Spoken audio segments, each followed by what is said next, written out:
Hello दोस्तों, स्वागत है आप सभी को एक बार फिर आपके अपने यूट्यूब चैनल एग्जाम एनालिसिस में। आज हम लोग इस वीडियो में एएलपी टेक्नीशियन 13 अगस्त 2018 के सारे शिफ्ट के क्वेश्चन को आज हम लोग इस वीडियो में सॉल्व करने वाले हैं। मतलब 13 अगस्त 2018 के तीनों शिफ्ट के पेपर को आज हम लोग इस वीडियो में सॉल्व करेंगे, जिसमें मैथ और रीजनिंग का सारा क्वेश्चन होगा। शिफ्ट 1, फिर शिफ्ट 2 और फिर शिफ्ट 3, इस तरह हम लोग सीरीज चलाएंगे। शिफ्ट 1 में मैथ प्लस रीजनिंग पहले सॉल्व करेंगे, फिर शिफ्ट 2 में इंटर करेंगे, फिर शिफ्ट 2 में क्या होगा, मैथ प्लस रीजनिंग, फिर उसके बाद शिफ्ट 3 में मैथ प्लस रीजनिंग। इस तरह से सीरीज हम लोग चलाएंगे। ये मैराथन क्लास है एक तरह का, इसका हम लोग पार्ट यह 3 है। इससे पहले भी हम लोग 2 मैराथन क्लासों ने क्लास करवा करके आप लोगों के लिए अपलोड कर दिया चैनल पर। अगर अभी तक नहीं देखें तो अवश्य ही जाकर के देख ले, जो कि आपके लिए काफी ही बेनिफिशियल होगा अगर आप एएलपी या फिर टेक्नीशियन 2024 में आप एग्जाम देने वाले हैं। तो यह वीडियो काफी ही इंपॉर्टेंट होगा। अगर आप सारे क्वेश्चन को सॉल्व कर लेते हैं तो आपको कम से कम आपको एग्जाम का पैटर्न पता चलेगा और कैसे सॉल्व करना चाहिए एग्जाम में क्वेश्चन को, उसके बारे में भी जानकारी मिलेगी। तो आप अवश्य ही वीडियो को अंत तक देखिएगा। चलिए अब हम लोग शुरू करते हैं 13 अगस्त 2018 के शिफ्ट 1 के मैथ पार्ट को। वीडियो में 13 अगस्त 2018 के फर्स्ट शिफ्ट के पेपर को आज हम लोग एएलपी टेक्नीशियन 2018 के पेपर को आज हम लोग इस वीडियो में सॉल्व करने वाले हैं। इससे पहले लोगों को पता है कि इस बार की वैकेंसी पिछले साल के कंपैरिजन में बहुत ही कम है। कंपटीशन नेक टू नेक है, इसलिए आप लोगों को सबसे ज़्यादा ज़रूरी है कि पिछले साल के पैटर्न को सबसे पहले आप लोग जान लें और उस हिसाब से आप लोग अपना तैयारी करें, जिससे आप लोगों को दूसरे छात्र के कंपैरिजन में आपको एक्स्ट्रा एज मिले, जिससे आपका सिलेक्शन कंफर्म हो सके। तो आप किसी भी तरह का कोई कसर न छोड़ें अपनी तैयारी में, अच्छे से तैयारी करें और अपना सिलेक्शन अवश्य ही लें। तो इसी के लिए हम लोगों ने आपके लिए इस चैनल पे पिछले साल के पेपर को सॉल्व करने का जो है सीरीज चलाया है, जिसका हर एक शिफ्ट का सॉल्यूशन आपको इस चैनल पे मैथ प्लस रीजनिंग का सॉल्यूशन आपको बेहतर तरीके में अरेंजमेंट के साथ आप लोगों को मिल जाएगा। तो चैनल पे नए चैनल को अवश्य ही सब्सक्राइब कर ले। चलिए चलते हैं हम लोग पहले क्वेश्चन की तरफ। सब क्वेश्चन हमारा मैथ का है, वेन डायग्राम का सवाल है। कहा गया है the given graph show the distribution of the minerals of the human body. देखिए कहा गया, ये ग्राफ दिया गया है, इसमें कहा गया है कि हर एक तरह का मिनरल्स का कितना परसेंटेज बॉडी में है, उस सभी को इस वेन डायग्राम में आपको बताया गया है। कहा गया है on the given data if a person has a total 1000 IU of all mentioned mineral in his body, what is the unit of the calcium distributed in his body। देखिए कहा गया है अगर 1000 आयु यूनिट का सभी माइनरल्स है तो पूछा गया है कैल्शियम का डिस्ट्रीब्यूशन कितना होगा। देखेंगे डायग्राम में कैल्शियम कितना है, 40%। अगर 100% का वैल्यू अगर 1000 दिया हुआ है तो 40% का वैल्यू कितना होगा, 1000 का 40% मतलब 400 आयु क्या होगा, इसमें कैल्शियम होगा। समझ गए होंगे। चले चलते हैं हम लोग अगले सवाल की तरफ। ये हमारा अगला सवाल है। कहा गया है किसी समचतुर्भुज का एक भुजा आपको दिया हुआ है 13 सेंटीमीटर है और उसका एक विकर्ण 10 सेंटीमीटर है, तो उसके दूसरे विकर्ण की लंबाई ज्ञात करनी होगी। देखिए समचतुर्भुज होता क्या है, जिसके सभी भुजाएं क्या होती है, बराबर होती है। ठीक है, सभी भुजाएं बराबर समचतुर्भुज में। और क्या डायगोनल्स क्या होते हैं इसके, एक दूसरे को 90 डिग्री पर बाइसेक्ट करती है, मतलब इक्वल पार्ट में एक दूसरे को जो है ये डिवाइड करती है। डायगोनल्स 90 डिग्री पे डिवाइड करती है। अगर कहा गया एक साइड 13 सेंटीमीटर है, एक डायगोनल क्या है आपका, देखिए एक डायगोनल क्या है 10 सेंटीमीटर है, तो इसका ये साइड कितना हो जाएगा, यहाँ से अगर पूरा 10 है, अगर पूरा 10 ये कितना हो जाएगा आपका 5 सेंटीमीटर का हो जाएगा। अगर ये देखिए ये अगर 90 डिग्री है तो मतलब ये राइट एंगल ट्रायंगल बन रहा है। अगर राइट एंगल ट्रायंगल बन रहा है, अगर ये 5 है, ये 13 है, तो ये कितना हो जाएगा आपका 12। 5 12 और 13 का ट्रिपलेट बनता है। अगर ये आपका 12 आ गया तो ये पूरा डायगोनल कितना हो जाएगा, इसका डबल हो जाएगा, मतलब 24 सेंटीमीटर आपका दूसरा डायगोनल का लेंथ होगा। ठीक है, समझ गए। अगर ट्रिपलेट नहीं याद है तो आप पाइथागोरस थ्योरम से भी आप इसको निकाल सकते हैं। कैसे निकाल, रूट अंडर 13 का स्क्वायर मतलब 169 माइनस 5 का स्क्वायर कितना हो जाएगा 25, मतलब रूट अंडर कितना हो जाएगा आपका 144, मतलब रूट से निकालेंगे कितना हो जाएगा आपका 12। मतलब ये अगर 12 हो गया, ये लेंथ पूरा लेंथ को डबल कर देंगे तो आपका ये डायगोनल सेकंड डायगोनल आ जाएगा, मतलब वो कितना हो जाएगा 24 सेंटीमीटर होगा। समझ में आ रहा होगा, समझ में आ रहा है तो वीडियो को अवश्य ही लाइक कर दें। देखिए अगला सवाल कहा गया है find the smallest square number from the among the given option which is divisible by 8, 15 and 20। देखिए 8, 15 और 20 से विभाजित होने वाले वह स्मॉलेस्ट स्क्वायर नंबर निकालना है जो 8, 15 और 20 से डिविजिबल हो जाए। देखिए 8, 15, 20 से कोई भी नंबर डिविजिबल होने का मतलब क्या होगा, वह क्या होगा 8, 15, 20 का एलसीएम से डिविजिबल होना चाहिए। 8, 15, 20 का एलसीएम कितना होगा, तो देखिए अगर आपको एलसीएम नहीं निकालना था, देखिए इसको फैक्टराइज कीजिए। 8 को क्या लिखेंगे 2 का पावर 3, इसको क्या लिखेंगे 5 इंटू 3, इसको क्या लिखेंगे 20 को 5 इंटू 2 का स्क्वायर, ये होगा 2 का स्क्वायर। ठीक है, देखिए एलसीएम कितना होगा, जो सबसे हाईएस्ट पावर वाला वो लेंगे, तो 2 का पावर 3 ले लेंगे 8 हो जाएगा ये। देखिए 5 यहाँ से ले लेंगे, एक पावर है यहाँ पर 3 है 3 ले लेंगे। देखिए ये 5 हम ऑलरेडी ले चुके हैं और 2 का पावर 3 हम ऑलरेडी ले चुके हैं तो ये नहीं लेंगे। कितना हो जाएगा आपका 15 8 120, मतलब इस तीनों नंबर का एलसीएम कितना हो जाएगा 120 आपका क्या हो जाएगा एलसीएम हो जाएगा। अब 120 से कौन-कौन सा ऑप्शन डिविजिबल है? 120 से डिविजिबल होने का मतलब संख्या क्या होगा? 3 से भी डिविजिबल होना चाहिए। देखिए ऑप्शन नंबर 1 3 से डिविजिबल नहीं है, ऑप्शन 2 3 से डिविजिबल है, ऑप्शन 3 क्या है 4 से क्या है 3 से डिविजिबल नहीं है। अब देखिए कहा गया है स्मॉलेस्ट स्क्वायर लेना है जो 120 से डिविजिबल है। देखिए 144 ये 14,400 जो ऑप्शन नंबर 2 है वो भी क्या है 120 से डिविजिबल है और ऑप्शन नंबर 3 भी क्या 120 से डिविजिबल। लेकिन क्या लेना है हम लोगों को क्वेश्चन में कहा गया स्मॉलेस्ट स्क्वायर। स्मॉलेस्ट क्या होगा ऑप्शन नंबर 3 3600 होगा जो कि 120 से डिविजिबल है। तो इस तरह से आप ऑप्शन नंबर 3 मार्क कर सकते हैं। अगला सवाल देखिए, अगला सवाल हमारा बहुत ही शानदार सवाल है। सवाल में कहा गया है एक पाइप ए किसी भरे हुए टैंक को 28 घंटे में खाली कर सकती है जबकि पाइप बी क्या है उसी खाली टैंक को 35 घंटे में भर सकती है। यदि चालू करने के बाद वैकल्पिक रूप से टैंक भरा होने पर अगर पाइप ए और पाइप बी को एक के बाद एक घंटे के लिए लगातार खोल दिया जाता है तो टैंक खाली होने में कितना समय लगेगा? पाइप और सिस्टर्न का सवाल है। कहा गया देखिए ए जो है भरे हुए पाइप मतलब ए को हम माइनस से डिनोट करेंगे। ए भरे हुए पाइप को 28 घंटे में खाली कर सकता है जबकि पाइप बी है उसको क्या है 35 घंटे में खाली टैंक को भर सकता है। दोनों का हम सबसे पहले क्या ले लेते हैं एलसीएम। इसका एलसीएम कितना हो जाएगा 140 हो जाएगा आपका एलसीएम। तो देखिए ए की क्षमता कितनी हो जाएगी 140/28 मतलब 5 यूनिट। बी की क्षमता कितनी हो जाएगी 128/35 मतलब 4 यूनिट। अब क्या है पहले पाइप ए को खोला जाता है फर्स्ट आवर में, फिर क्या होगा पाइप ए बंद होगा, सेकंड आवर में क्या होगा पाइप बी को खोला जाएगा। मतलब पहले 5 यूनिट काम होगा मतलब 5 यूनिट खाली कर देगा, फिर क्या हो जाएगा बी आएगा 4 यूनिट इसको भर देगा। ये कितने देर का काम है 2 घंटे का काम है। कितना काम हुआ मतलब 1 यूनिट क्या हो जाएगा इसमें से खाली हो गया 2 घंटे में। 140 यूनिट खाली करना है 2 घंटे में 1 यूनिट खाली हुआ है, मतलब अब बचा कितना रह गया 139 यूनिट बचा रह गया। तो देखिए आप ऐसे कर लीजिए इसको 135 से मल्टीप्लाई कीजिए, इधर भी 135 से मल्टीप्लाई कर लीजिएगा। इसका मतलब क्या हो जाएगा 170 घंटा काम हुआ, सॉरी 270 घंटा काम हुआ। 270 घंटा में कितना पानी खाली हुआ तो कितना जाएगा ये आपका 135 यूनिट क्या जाएगा आपका पानी खाली हो गया। हमें खाली कितना करना है 140 यूनिट पानी खाली करना है। पहले एक काम खत्म करता है फिर क्या आता है बी आता है, मतलब 270 घंटे में 135 यूनिट पानी खत्म हो गया, 5 यूनिट पानी क्या हो गया अब और बच गया। तो 171वें घंटे फिर कौन आएगा ए आएगा। ए कितना 1 घंटा में कितना यूनिट काम खत्म करता है 5 यूनिट पानी खाली करता है। 5 यूनिट हमारा बचा हुआ है मतलब 1 घंटे में क्या होगा टैंक खाली हो जाएगा, मतलब 270 प्लस 1 271 घंटे में क्या होगा पूरी टैंक खाली हो जाएगी।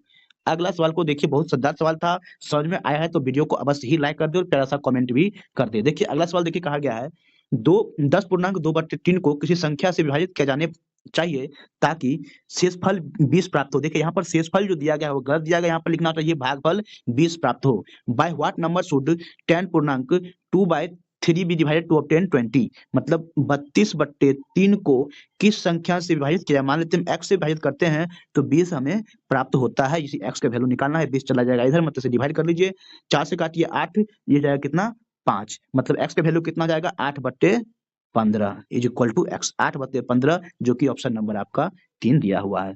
ठीक है, इस तरह से आप इसका सही आंसर ऑप्शन नंबर 3 होगा। अगला सवाल को देखिए कहा गया है रथिन की वर्तमान उम्र जो है 16 वर्ष है जबकि उसके चचेरे भाई की वर्तमान उम्र क्या है 7 वर्ष है। देखिए रथिन की वर्तमान उम्र क्या है 16 वर्ष है जबकि उसके चचेरे ब्रदर की उम्र जो है वह 7 वर्ष है। कितने वर्षों के बाद रथिन की उम्र उसके चचेरे भाई की उम्र की 1/2 गुना हो जाएगी? देखिए मान लेते हैं x वर्षों के बाद, तो दोनों में क्या हो जाएगा x वर्ष क्या होगा एडिशन होगा। ठीक है, वह क्या है उसके चचेरे भाई की उम्र का क्या होगा 1.5 गुना हो जाता है। 16 plus x is equal to 1.5 into 7 plus x हो जाता है। यहाँ से सॉल्व करके हमें x का वैल्यू निकालने हैं। देखिए 7 को 1.5 को 7 से मल्टीप्लाई करेंगे कितना हो जाएगा 10.5 10.5 हो जाएगा माइनस में, और ये कितना हो जाएगा देखिए 16 माइनस 10.5 ये हो जाएगा इज इक्वल टू कितना होगा 1.5x माइनस x करेंगे, इसको 1.5x माइनस x करेंगे कितना जाएगा 0.5x, इसको हम x/2 भी लिख सकते हैं। तो ये आपको कितना जाएगा आपका 16 माइनस आपको कीजिएगा 10.5, तो ये कितना जाएगा 5.5, मतलब x/2 इज इक्वल टू 5.5, तो x की वैल्यू कितना जाएगा 11, मतलब 11 वर्ष के बाद रथिन की उम्र उसके भाई के उम्र के 1.5 गुना हो जाएगी। अगला सवाल को देखिए कहा गया है कि किसी कक्षा के सभी 10 लड़कों की एक परीक्षा में औसत प्राप्त अंक क्या है, प्राप्त अंक जो था 15 था, जबकि कक्षा के सभी 25 छात्रों की उसी कक्षा में प्राप्त औसत अंक कितना है, 16.2 था। तो कक्षा के सभी छात्रों का औसत क्या है? देखिए इसको सबसे पहले शॉर्ट तरीका क्या है बनाने का, देखिए 10 लड़का है मतलब 10 बॉय है, इसकी प्राप्त औसत अंक कितना है, 15 है। कुल छात्र कितना है, 25, मतलब 10 अगर लड़का है तो लड़कियां कितनी हो जाएगी, 15 गर्ल्स हो जाएंगी। इसकी औसत अंक हमें नहीं पता है, इसी का निकालना है। सभी 25 छात्र का औसत अंक कितना है, 16.2 दिया है। देखिए मिक्सचर एलिगेशन को आप यूज कीजिए और इसको आप सॉल्व कीजिए। ठीक है, 16.5 है। देखिए ये कितना जाएगा, 16.2 माइनस 15 कीजिए तो कितना जाएगा आपका, 0.0 आपका हो जाएगा ये 8। क्लियर यहाँ तक? सॉरी 1.2 हो जाएगा, 0.8 नहीं हो जाएगा, यहाँ पर ये कितना जाएगा, 1.2 हो जाएगा। 16.2 माइनस 15 की जगह तो 1.2 होगा। इसको सिंपलीफाई करिए, 5 दूनी 10 और 5 तिया 15, मतलब 3 यूनिट का वैल्यू कितना है आपको, 1.2, मतलब 1 यूनिट का वैल्यू कितना जाएगा, 0.4। 1 यूनिट का वैल्यू 0.4, तो 2 यूनिट का वैल्यू कितना जाएगा आपका, 0.8। मतलब अब देखिए यहाँ पर ये इसका वैल्यू कितना आ गया, 0.8। देखिए यहाँ पर ये वैल्यू क्या है, इस नंबर से ये क्या है, बड़ा है, इसका मतलब क्या, इसको माइनस किया तो इसका वैल्यू कितना होगा, 16.2। इसमें क्या कर लेंगे हम, प्लस कर लेंगे, 16.2 प्लस 0.8 कितना जाएगा, 17। 17 क्या जाएगा, लड़कियों का औसत प्राप्त अंक होगा। इस तरह से आप मिक्सचर एलिगेशन से कम समय में सॉल्व कर सकते हैं। लेकिन अगर आपको यह, अगर हम चाहें सेकंड मेथड से सॉल्व करना, जो मतलब हमारा बेसिक मेथड है, उससे भी सॉल्व हम लोग इसको आसानी से कर सकते हैं। तो देखिए सेकंड मेथड से इसको कैसे सॉल्व करेंगे। देखिए इसमें क्या है कि देखिए 10 लड़का का औसत अंक कितना है, 15, तो सभी का योग कितना हो जाएगा, 10 इंटू 15, प्लस लड़की कितना टोटल हमारे पास 15, इसकी औसत अंक हमें निकालना है, एक्स मान लेते हैं, इक्वल टू कितना हो जाएगा, 25 इंटू सभी छात्रा का औसत अंकों का योग, 25 इंटू 16.2। यहाँ से इसको सिंप्लीफाई किया, जो एक्स का वैल्यू आएगा वही क्या हो जाएगा, लड़की का औसत अंक होगा। इससे भी आप इसको सॉल्व कर सकते हैं। देखिए अगला सवाल कहा गया है कि विष्णु क्या है, 12 मेज और कुछ कुर्सियां खरीदने के लिए 5,000 रुपये खर्च करता है। एक मेज का मूल्य कितना है, 50 रुपया है, और एक कुर्सी का मूल्य 40 रुपया है। तो खरीदी गई कुर्सी की संख्या और मेज की संख्या का अनुपात निकालना है। देखिए मेज की संख्या कितनी है, 12, एक मेज का कॉस्ट कितना है, 50 रुपया, ठीक, प्लस कुर्सी मतलब चेयर, चेयर का संख्या हमें नहीं पता है, चेयर की संख्या मान लेते हैं एक्स। एक चेयर का कॉस्ट कितना है, 40, तो 40 चेयर का कॉस्ट कितना जाएगा, 40x। सभी मिलाकर के कॉस्ट कितना होता है, 5,000 हो जाता है। बहुत ही बेसिक सवाल है। तो इससे क्या जाएगा, देखिए अब जीरो जो यहाँ से भी कैंसिल हो जाएगा, आपका हो जाएगा इधर 500, ये कितना जाएगा 60, मतलब 500 में से देखिए 4x इज इक्वल टू 500 में से 60 माइनस कर लेंगे, कितना जाएगा आपका 440। तो x का वैल्यू कितना जाएगा आपका 110, मतलब x क्या यहाँ पर चेयर है, चेयर की संख्या कितना जाएगा 110 हो जाएगा आपका चेयर की संख्या। हमें क्या निकालना है, खरीदी गई चेयर की संख्या और मेज की संख्या 110 बट्टे मेज हमें पता है 12, इसका अनुपात निकालना है, 2 से काटिए मतलब 55 बट्टे 6, जो कि ऑप्शन नंबर 4 में दिया हुआ है। सिंपल है। अगला सवाल को देखिए। देखिए अगला सवाल आप लोगों का बच्चों वाला सवाल है। कहा गया है 2 नंबर दे दिया गया, उसका कहा गया आपको एलसीएम निकालने के लिए, 48 और 54 का एलसीएम निकालिए। तो देखिए सबसे बेसिक बताते हैं कैसे निकाला जाता है एलसीएम। देखिए 48 को आप फैक्टराइज कीजिए तो कितना होगा, 16 की 48, 2 का पावर 4 इंटू कितना जाएगा 3। 54 को फैक्टराइज कीजिए, कितना जाएगा 27 दूनी 54, मतलब 3 का पावर 3 इंटू 2। एलसीएम में क्या होता है, जो हाईएस्ट कॉमन फैक्टर होता है उसको ले जाता है। देखिए इस सभी में सबसे हाईएस्ट पावर वाला कौन सा नंबर, देखिए 2 का पावर 4 है तो 2 का पावर 4 हो जाएगा, इंटू देखिए यहाँ पर 3 है, यहाँ पर भी 3 है, तो इस 3 को लेंगे, 3 पर 3 कितना है, तो 3 है, इसी को लेंगे, मतलब आपका एलसीएम जो जगह 2 का पावर 4 इंटू 3। अब देखिए ऑप्शन में अलग अलग दिया हुआ है, उस ऑप्शन से मिलाइए इससे कौन मैच करता है। तो देखिए 6 इंटू 2 इंटू 9 है। देखिए 6 इंटू 2 में देखिए 2 कितना है, आपको 4 बार लाना। देखिए 2 यहाँ पर 1 है, इसमें क्या होगा 1 2 होगा, तो ये तो आपका नहीं होगा। ऑप्शन नंबर 2 को देखिए, 3 का पावर यहाँ पर कितना है 3, मतलब 3 3 बार आएगा। देखिए 3 यहाँ पर 1 बार आया है और 3 यहाँ पर 1 बार आया है, तो ये भी ऑप्शन आपका हो जाएगा एलिमिनेट। 48 और 54 डायरेक्ट दे दिया तो ये तो आपका ऑप्शन आंसर होगा नहीं। ऑप्शन नंबर 4 ही बचा है, ऑप्शन नंबर 4 को टिक करके आप डायरेक्ट निकल सकते हैं, चाहेंगे तो वेरीफाई करना वेरीफाई भी कर सकते हैं। देखिए 2 पावर 8 को क्या लिखेंगे हम लोग, 2 का पावर 3, देखिए 6 में 1 2 रखा हुआ है, 2 का पावर 4 आ जाएगा, यहाँ से 3 9 है, इसका मतलब 2 3 यहाँ पर 2 ठो है और एक 3 यहाँ पर 2 का पावर 3 का पावर 3 यहाँ पर, मतलब ऑप्शन नंबर 4 आपका करेक्ट होगा। अगला सवाल देखिए, स्टेटमेंट बेस्ड है। कहा गया how many cows in herd are black, मतलब देखिए गाय का एक झुंड है, उसमें कितने गाय ब्लैक है वो बताना है, 2 स्टेटमेंट के हेल्प से। फर्स्ट स्टेटमेंट में कहा गया है टोटल 60 गाय हैं। अब सिर्फ हमें बताया गया है 60 गाय है, इसमें से कितने ब्लैक है और कितने व्हाइट है ये हम लोग पता नहीं कर सकते हैं। देखिए लेकिन सेकंड ऑप्शन स्टेटमेंट में कहा गया है 40% ऑफ देम आर ब्लैक। अब देखिए सेकंड और फर्स्ट दोनों को मिला देते हैं, अगर 60 गाय है उसमें से अगर कहा जाए 40% ब्लैक है मतलब 24 क्या जाएगा ब्लैक है, मतलब 1 और 2 को कंबाइन करने के बाद हम अपना आंसर दे सकते हैं कि कितने गायें क्या है कि ब्लैक है। तो 1 और 2 दोनों क्या है सफिशिएंट है आंसर को साथ में कंबाइन करके देने के लिए, आंसर सफिशिएंट है।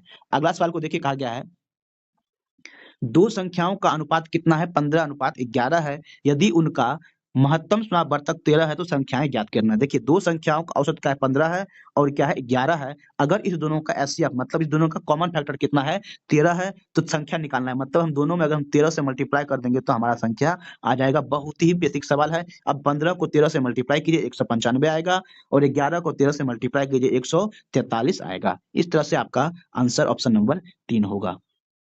अगला सवाल को देखिए कहा गया है read the given chart and answer the following question. अब देखिए what is the percentage of seat won by party A, seat won by party A कहा गया है साउथ में, sorry in south party A के द्वारा कुल कितने सीट जीते गए हैं उसका प्रतिशत आपको निकालने हैं। तो देखिए पार्टी ए कितना सीट जीतता है साउथ में 40 सीट जीतता है, आउट ऑफ कितना सीट था तो 40 प्लस ये कितना जाएगा ये 90, 84 89 प्लस 1 90 मतलब 40 प्लस 90 कितना जाएगा 130। ये कितना परसेंट है आपको इसी को निकालना है। एक जो से जो जाएगा कैंसिल मतलब 400/13 आप इसको डिवाइड कीजिए 13 तिया कितना जाएगा 39, ये 39 एक शेषर हो जाएगा 10 मतलब 0, फिर 100 हो जाएगा 13 7 91, 13 7 91 90, फिर हो जाएगा 13 7 91 90 13 छक्का 78 या फिर 13 7 91 30.7 से इसको लिख सकते हैं हम 30.8 के आंसर होगा जो कि ऑप्शन नंबर 3 में है। अगला सवाल देखिए कहा गया है पीटर और प्रीति के उम्र में 5 वर्ष का अंतर है। ठीक आगे कहा गया 35 वर्ष पहले जब दोनों का विवाह हुआ उस समय पीटर की देखिए पीटर की उम्र का 4 गुना, देखिए पीटर की उम्र का 4 गुना प्रीति के उम्र के, देखिए प्रीति को हम वाई ले लेते हैं, प्रीति के उम्र का प्रीति को हम एफ ले लेते हैं, प्रीति की उम्र के 5 गुना के बराबर है। मतलब प्रीति सॉरी पीटर और प्रीति के जो उम्र का अनुपात होगा वह कितना था 5:4 होगा। ये कब की बात है तो ये 35 वर्ष पहले की बात है। अगर अभी कहा गया उसके उम्र में अंतर जो है 5 वर्ष का है, अगर आज 5 वर्ष का अंतर है तो 35 वर्ष पहले भी क्या होगा 5 वर्ष का ही अंतर होगा। मतलब दोनों का अंतर कितना है 1 यूनिट का वैल्यू कितना है 5 है। तो अगर हम कहें पीटर की उम्र 35 वर्ष कितना होगा 1 यूनिट का वैल्यू 5 है, मतलब इसका वैल्यू 5 यूनिट का वैल्यू कितना हो जाएगा 25 और 4 यूनिट का वैल्यू कितना जाएगा 20 हो जाएगा।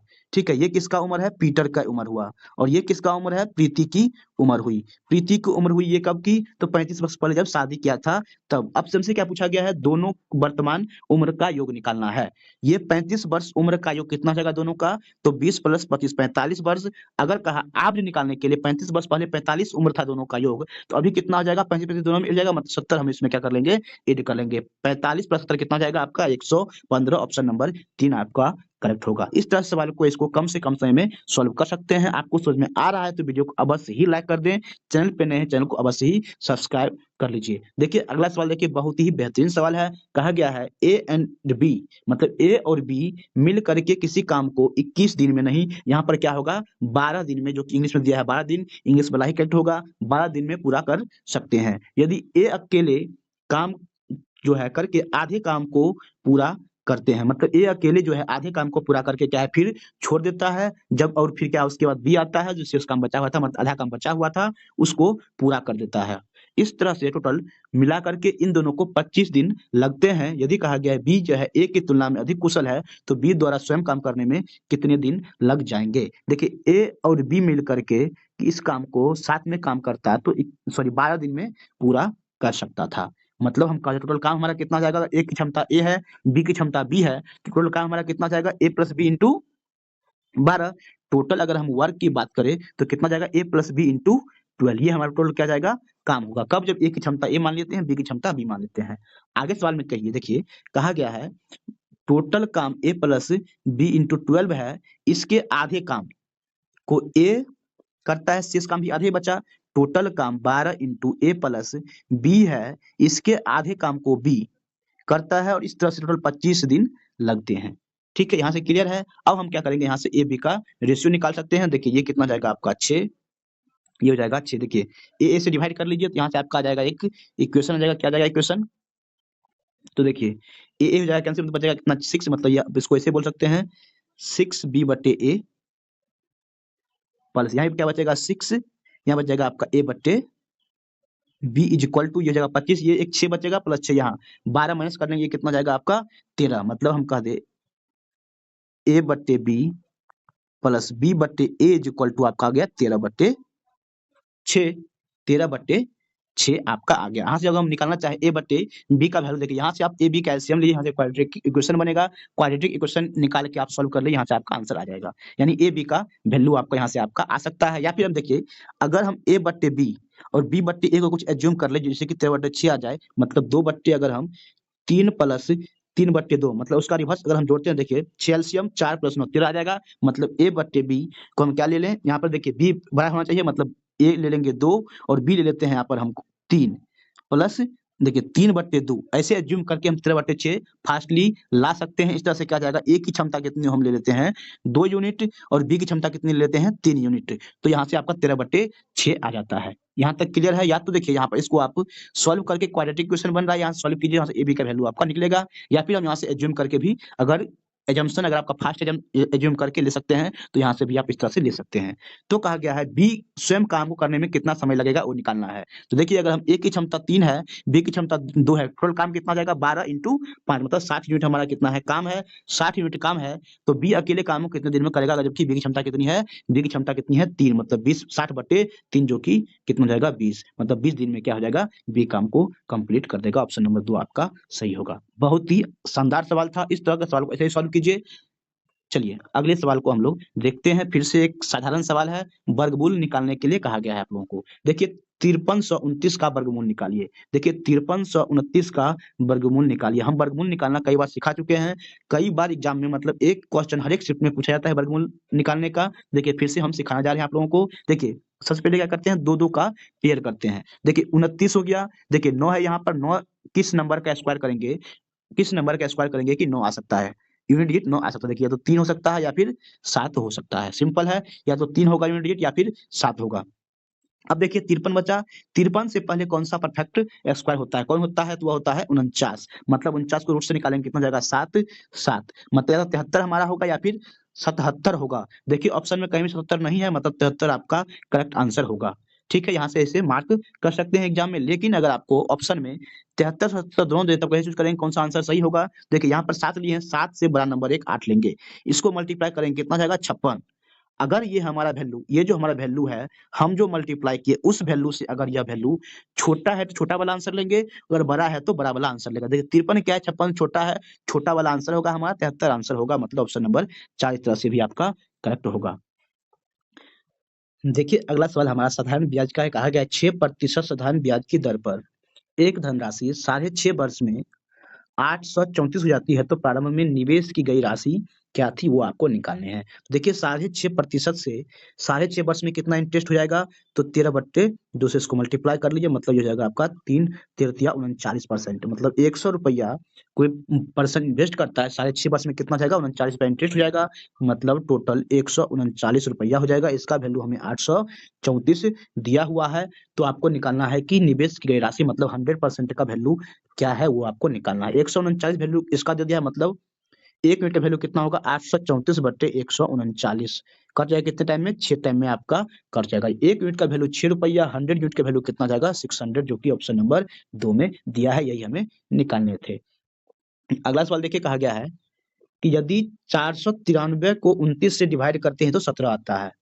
ठीक है, तो 4.93 डिवाइडेड बाय 0.017 का वैल्यू क्या होगा वो आपको निकालने हैं। तो देखिए इसको हम ऐसे ही बोल सकते हैं 493/29 इज इक्वल टू 17 होता है, ये हमें बता दिया है। तो इसको हम ऐसे भी बोल सकते हैं 493/17 इज इक्वल टू 29 होता है। मतलब अगर हम डेसिमल को यहाँ पर भूल जाए, 493 को अगर हम 17 से डिवाइड करते हैं तो हमारा क्या आएगा 29 आएगा। ठीक है, लेकिन डेसिमल कहाँ पर पड़ेगा उसको हमें देखना है। तो देखिए 4.93 है, डिवाइडेड बाय कितना है आपको, देखिए 0.0017। तो देखिए डेसिमल हटाते हैं तो क्या करेंगे, देखिए यहाँ डेसिमल हटाएंगे क्या करेंगे, नीचे में 100 से डिवाइड करेंगे, यहाँ पर डेसिमल हटाएंगे तो क्या हो जाएगा ऊपर में चल जाएगा कितने जीरो तो 4 जीरो के बाद डेसिमल, डेसिमल के बाद 4 कोई पॉइंट है, 4 पॉइंट चले जाएंगे, 4 जीरो चले जाएंगे। देखिए 2 जीरो से 2 जीरो हो जाएंगे कैंसिल, इसको काटेंगे तो आपको कितने हो जाएंगे, हो जाएंगे 29। 29 को 100 से मल्टीप्लाई कर लेंगे, कितना हो जाएगा 2900। सिंपल था, बेसिक था, मतलब सिंपलीफिकेशन का सवाल है। अगला एक और सवाल देखिए, समचतुर्भुज का है। कहा है किसी समचतुर्भुज की एक भुजा 41 सेंटीमीटर है, उसका क्षेत्रफल अगर 720 वर्ग सेंटीमीटर है, तो उसके विकर्ण की लंबाई का योग आपको निकालने हैं। देखिए समचतुर्भुज सबसे पहले हम ड्रॉ करते हैं। इससे पहले भी क्वेश्चन इस टाइप्स के आया है इसी शिफ्ट में। क्या होता है समचतुर्भुज का मतलब, सभी भुजाएं बराबर होती है, जबकि इसके विकर्ण एक दूसरे को 90 डिग्री पर बाइसेक्ट करता है। मतलब ये 90 डिग्री होगा, मतलब ये क्या होगा, एक राइट एंगल ट्रायंगल बनता है। ये साइड इक्वल होंगे, ये साइड क्या होंगे, इक्वल होंगे। यहाँ तक क्लियर है। देखिए जबकि एक भुजा दे दिया है आपको 41 सेंटीमीटर दे दिया गया है, इसका क्षेत्रफल दिया है। देखिए समचतुर्भुज क्षेत्रफल क्या होता है, 1/2 इंटू डायगोनल का प्रोडक्ट, मतलब d1 into d2 equal to आपको 720। मतलब d1 इंटू d2 अगर हम कहें, d1 इंटू d2 का वैल्यू कितना जाएगा, 2 इंटू 720। ये आपको यहाँ तक क्लियर होने चाहिए, सिंपल है। देखिए आगे क्या होता है कि देखिए साइड और डायगोनल के बीच का रिलेशन क्या है। देखिए अगर पूरा d1 है तो ये कितना जाएगा, d1/2। ये कितना जाएगा आपका, d2/2। ये क्लियर है। देखिए ये आपको हाइपोटेनस है, इसको वैसे भी लिख सकते हैं। डायगोनल और साइड के बीच का रिलेशन होता है, मतलब 4 into side square is equal to क्या होता है, d1 का स्क्वायर प्लस d2 का स्क्वायर। ये आपका इक्वेशन होता है। मतलब 4 इंटू साइड का स्क्वायर कितना है, 41। 41 का स्क्वायर आपको कितना होता है, आपको याद होना चाहिए। देखिए 41 का स्क्वायर करेंगे तो 1681 हो जाएगा। सिंपल है, 1681 होगा। मतलब d1 प्लस d2 का वैल्यू हमें क्या निकालना है, विकर्णों की लंबाई का योग, मतलब d1 प्लस d2 का वैल्यू हमें निकालना है। सिंपल। देखिए d1 प्लस d2 का होल स्क्वायर का क्या फॉर्मूला होगा, तो इसका whole square plus 2 into d1 d2, मतलब इसका होल स्क्वायर कितना दिया है हमें, 4 इंटू 1681। देखिए 4 इंटू 1681 प्लस इसका मतलब दोगुना, तो d1 d2 का दो गुना, मतलब ये कितना होगा, 4 इंटू 720। देखिए ये क्लियर है। देखिए यहाँ से क्या होगा, 4 दोनों में कॉमन, तो 4 ले लेंगे कॉमन। 1681 प्लस 720 को जोड़ेंगे, कितना होगा, 2300। 2300 2401, 2401 हो जाएगा इसका वैल्यू, d1 प्लस d2 का होल स्क्वायर का वैल्यू। तो d1 प्लस d2 का वैल्यू कितना जाएगा, इसका स्क्वायर रूट। स्क्वायर कैसे निकालेंगे, देखिए 4 का रूट से निकालेंगे, कितना हो जाएगा 2, और ये कितना का होता है स्क्वायर, ये होता है आपका 49 का होल स्क्वायर। तो ये हो जाएगा आपका 49। ठीक है, ये मतलब कितना होगा, 49 इंटू 2 कितना होगा, 98, जो कि ऑप्शन नंबर 3 में दिया हुआ है। अगला सवाल को देखिए, कहा गया है 13 वर्ष पहले राम की उम्र शनि की उम्र की दोगुनी थी। यह कब की बात है, 13 वर्ष पहले की बात है। देखिए 13 वर्ष पहले राम की उम्र क्या है, देखिए राम है और ये शनि है। शनि की उम्र अगर x है तो राम की उम्र कितनी हो जाएगी, दोगुनी थी, मतलब 2x। कब की बात है, 13 साल पहले की बात है। अगर हम वर्तमान उम्र की बात करेंगे तो क्या होगा, दोनों में हम 13 साल ऐड कर देंगे। सिंपल है। देखिए आगे कहा गया वर्तमान से 3 वर्ष बाद, 3 वर्ष बाद की बात कर रही है वर्तमान से, तो इसमें भी क्या होगा, 3 साल ऐड किया जाएगा। 3 वर्ष बाद क्या है, शनि की उम्र राम की उम्र की 3/5 हो जाएगी। देखिए देखिए शनि की उम्र क्या क्या है, देखिए शनि की उम्र कितना जाएगा, x plus 16 is equal to Ram की उम्र की 3/5। 3/5 राम की उम्र कितना है, 2x प्लस 16 है। यहाँ तक क्लियर है। यहाँ से हम क्या करेंगे, सॉल्व करके x की वैल्यू निकालेंगे। देखिए ये कितना जाएगा 5x, और ये कितना जाएगा 6x, मतलब x आ जाएगा 6x माइनस 5 करेंगे x आ जाएगा, और आपका ये कितना जाएगा 16 या 48, और ये कितना जाएगा 80, मतलब 48 माइनस 80 कर लेंगे, कितना जाएगा आपका 32। ये आपका आ जाएगा x का वैल्यू कितना जाएगा 32। x का वैल्यू 32 है। हमें क्या निकालना है, राम की वर्तमान उम्र कितना है। तो राम की वर्तमान उम्र कितना है, 2x प्लस 13, मतलब इसका दोगुना कर देंगे, कितना जाएगा 64, प्लस कर लेंगे इसका 13। 64 प्लस 13 कितना जाएगा आपका 77, जो कि ऑप्शन नंबर 2 में दिया हुआ है। देखिए इसमें जो क्या है, आप इस तरह के सवाल में आप बहुत सारे बच्चे क्या करते हैं, दो वेरिएबल ले लेते हैं। 2 वेरिएबल लेने की बिल्कुल जरूरत नहीं है, एक ही वेरिएबल से आप सॉल्व कीजिए, कम समय में सॉल्व हो जाएंगे क्वेश्चन। अगले सवाल को देखिए, कहा गया है लाल, हरे और गुलाबी टोकन वाले बैग में लाल रंग के टोकन का हरे रंग के साथ अनुपात 5:12 है। मतलब रेड और ग्रीन का अनुपात कितना है, 5:12 है। आगे कहा गया, जबकि कहा गया है गुलाबी टोकनों का लाल रंग के साथ अनुपात। देखिए आपको ये कहा गया है गुलाबी टोकन मतलब पिंक टोकन और रेड टोकन के बीच का अनुपात कितना है, 7:15 है। ठीक है, कहा गया है हरे टोकन और गुलाबी टोकन के बीच का अनुपात निकालना है। सबसे पहले देखिए रेड, ग्रीन और पिंक के बीच का अनुपात कितना है? देखिए यहाँ पर रेड कितना है 5 यूनिट और यहाँ पर रेड कितना है 15 यूनिट। दोनों को इक्वल कैसे करेंगे? इसको हम 3 से कर लेंगे मल्टीप्लाई। ये हो जाएगा आपका 15, ये हो जाएगा आपका 36। ठीक है, मतलब रेड, ग्रीन और पिंक के बीच का अनुपात कितना हो जाएगा? मतलब रेड आपका हो गया 15 यूनिट तो 15, ग्रीन हो गया आपका 36 और पिंक कितना रहेगा आपका 7 यूनिट है। ठीक से हमसे क्या पूछा गया? हरा, मतलब ग्रीन, ग्रीन कितना है 36, ग्रीन टोकन और पिंक टोकन, पिंक कितना है 7, 36 अनुपात 7 हमारा ऑप्शन नंबर 1 में दिया है, एक आपका करेक्ट होगा। अगला सवाल को देखिए कहा गया है एक ट्रेन 375 मीटर लंबे प्लेटफॉर्म को 27 सेकंड में पार कर लेती है यदि ट्रेन की गति 70 किलोमीटर प्रति घंटे, ट्रेन की लंबाई निकालना है। देखिए 375 अगर प्लेटफॉर्म की लंबाई है, अगर ट्रेन की लंबाई अगर इसमें हम जोड़ देंगे तो पूरा लंबाई आ जाएगा। इसको हम समय से डिवाइड कर देते हैं, हमारा स्पीड आ जाएगा। ठीक है, मीटर प्रति सेकंड में स्पीड होगा, यही हमें दिया है 70 किलोमीटर प्रति घंटा। इसको हम मीटर प्रति सेकंड में कन्वर्ट करने के लिए 5/18 से क्या करेंगे? मल्टीप्लाई कर देंगे। यहाँ से हमें एल का वैल्यू निकालना है, मतलब ट्रेन की लंबाई निकालना है। सिंपल, देखिए 9 से काटिए इसको, 9 तिया 27, 9 दूनी हो जाएगा 18, ये हो जाएगा आपका 35 दूनी 70, मतलब 35 को 5 से मल्टीप्लाई कीजिए, कितना जाएगा आपका 175। 175 को आप 3 से मल्टीप्लाई की कितना होगा? 15, 77 51 1 52, 525। एल का वैल्यू कितना है? 525 माइनस 375, जो कितना जाएगा आपका 150 आ जाएगा। अगला सवाल देखिए कहा गया है 6 दिनों में 6 दिन के एक बिक्री कार्यक्रम के लिए समिति की कुछ धनराशि दी गई थी। ठीक है, 6 दिन का प्रोग्राम था, उसके लिए कुछ राशि दी गई थी, परंतु उसे कार्यक्रम को 4 दिन और बढ़ा देना पड़ा, जिसके कारण उसका प्रतिदिन औसत यात्रा भत्ता क्या है 56 रुपया घट करके रह गया। तो शुरुआत में उसे कितनी राशि दी गई थी? मतलब पहले 6 दिन का प्रोग्राम था, अब क्या हो गया इसमें 4 दिन बढ़ गया तो 10 दिन का हो जाता है। सिंपल है, लेकिन क्या है अब क्या है, इसको प्रोग्राम को बढ़ा दिया गया है, 6 से 10 कर दिया गया है। इसका मतलब क्या होगा? अगर पहले प्रति व्यक्ति 10 रुपया खर्चा था तो अब इसको कितना करना पड़ेगा? 6 रुपया करना पड़ेगा। मतलब 10 से घटा घटा कितना कर देना होगा? 6 कर देना होगा। मतलब अगर घट के कितना होगा? मतलब 4 यूनिट, इसी का वैल्यू कितना दे दिया है? 56 हमें दिया हुआ है, मतलब 1 यूनिट का वैल्यू कितना हो जाएगा? 14। मतलब पहले अगर प्रति व्यक्ति खर्च कितना था? 140 रुपया था, 6 लोगों को 6 दिन के लिए था, 140 इंटू 6 कर लीजिए, कुल कितना राशि मिली थी? तो 840 राशि दी गई थी, जो कि ऑप्शन नंबर 3 में है। ये तो था आपका शॉर्ट तरीका। अगर आप इसको सिंपल से मतलब बेसिक से सॉल्व करना चाहेंगे तो थोड़ा टाइम कंज्यूमिंग होगा, लेकिन कैसे सॉल्व करिएगा? देखिए तो पहले मान लीजिए प्रतिदिन के जो भत्ता, दैनिक भत्ता था, मान लेते हैं वो x रुपया दिया गया था, मतलब 6 दिन के लिए 6 इंटू एक्स। लेकिन बाद में क्या पता चला 10 दिन हो गया। 10 दिन के कारण क्या होगा? इस जो औसत भत्ते में से क्या होगा? 56 रुपया क्या होगा? माइनस कर दिया गया, तो यहाँ से आपका औसत आ जाएगा, उसको 6 से फिर से मल्टीप्लाई कर लिया तो वही आपका टोटल कितना राशि दी गई थी वो आपका निकल के आ जाएगा। सिंपल है। अगले सवाल को देखिए, कहा गया है 4000 का 54% कितना होगा वो निकालना है। मतलब प्रतिशत का मतलब क्या होगा? 100 से डिवाइड, मतलब 2 जीरो को आपको करना होता है कैंसिल, मतलब 40 इंटू 54 का आपको वैल्यू निकालना है। बच्चों वाला सवाल है। 40 को 54 से कीजिएगा कितना होगा? पहले देखिए 54 को 4 से मल्टीप्लाई कितना होगा? 216, एक जीरो हो जाएगा, मतलब 2160, जो कि ऑप्शन नंबर 2 करेक्ट होगा। इस तरह से आपको मैथ का पार्ट कंप्लीट कर दिए हैं। आगे हम लोग सोल्व करेंगे अब रीजनिंग के पोर्शन को। देखा गया है in the Venn diagram which letter represent all those who play kabaddi as well as football. देखिए कबड्डी वाला पोर्शन ये हो गया और फुटबॉल वाला पोर्शन ये हो जाएगा।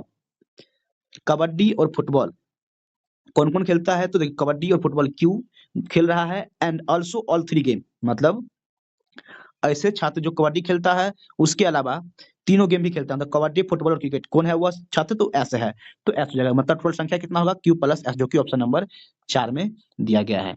आगे देखिए कहा गया है select the figure does not belong in the following, जो ग्रुप में बिलोंग्स नहीं कर। देखिए 2 लाइन यहाँ पर है, दोनों क्या है? पैरेलल है। ये भी क्या है? पैरेलल है, ये भी क्या है? पैरेलल। लेकिन थर्ड ऑप्शन में देखिए दोनों क्या है? पैरेलल नहीं है, मतलब थर्ड ऑप्शन क्या है? एक तरह से एक दूसरे से ऑड है, इस ग्रुप से अलग है।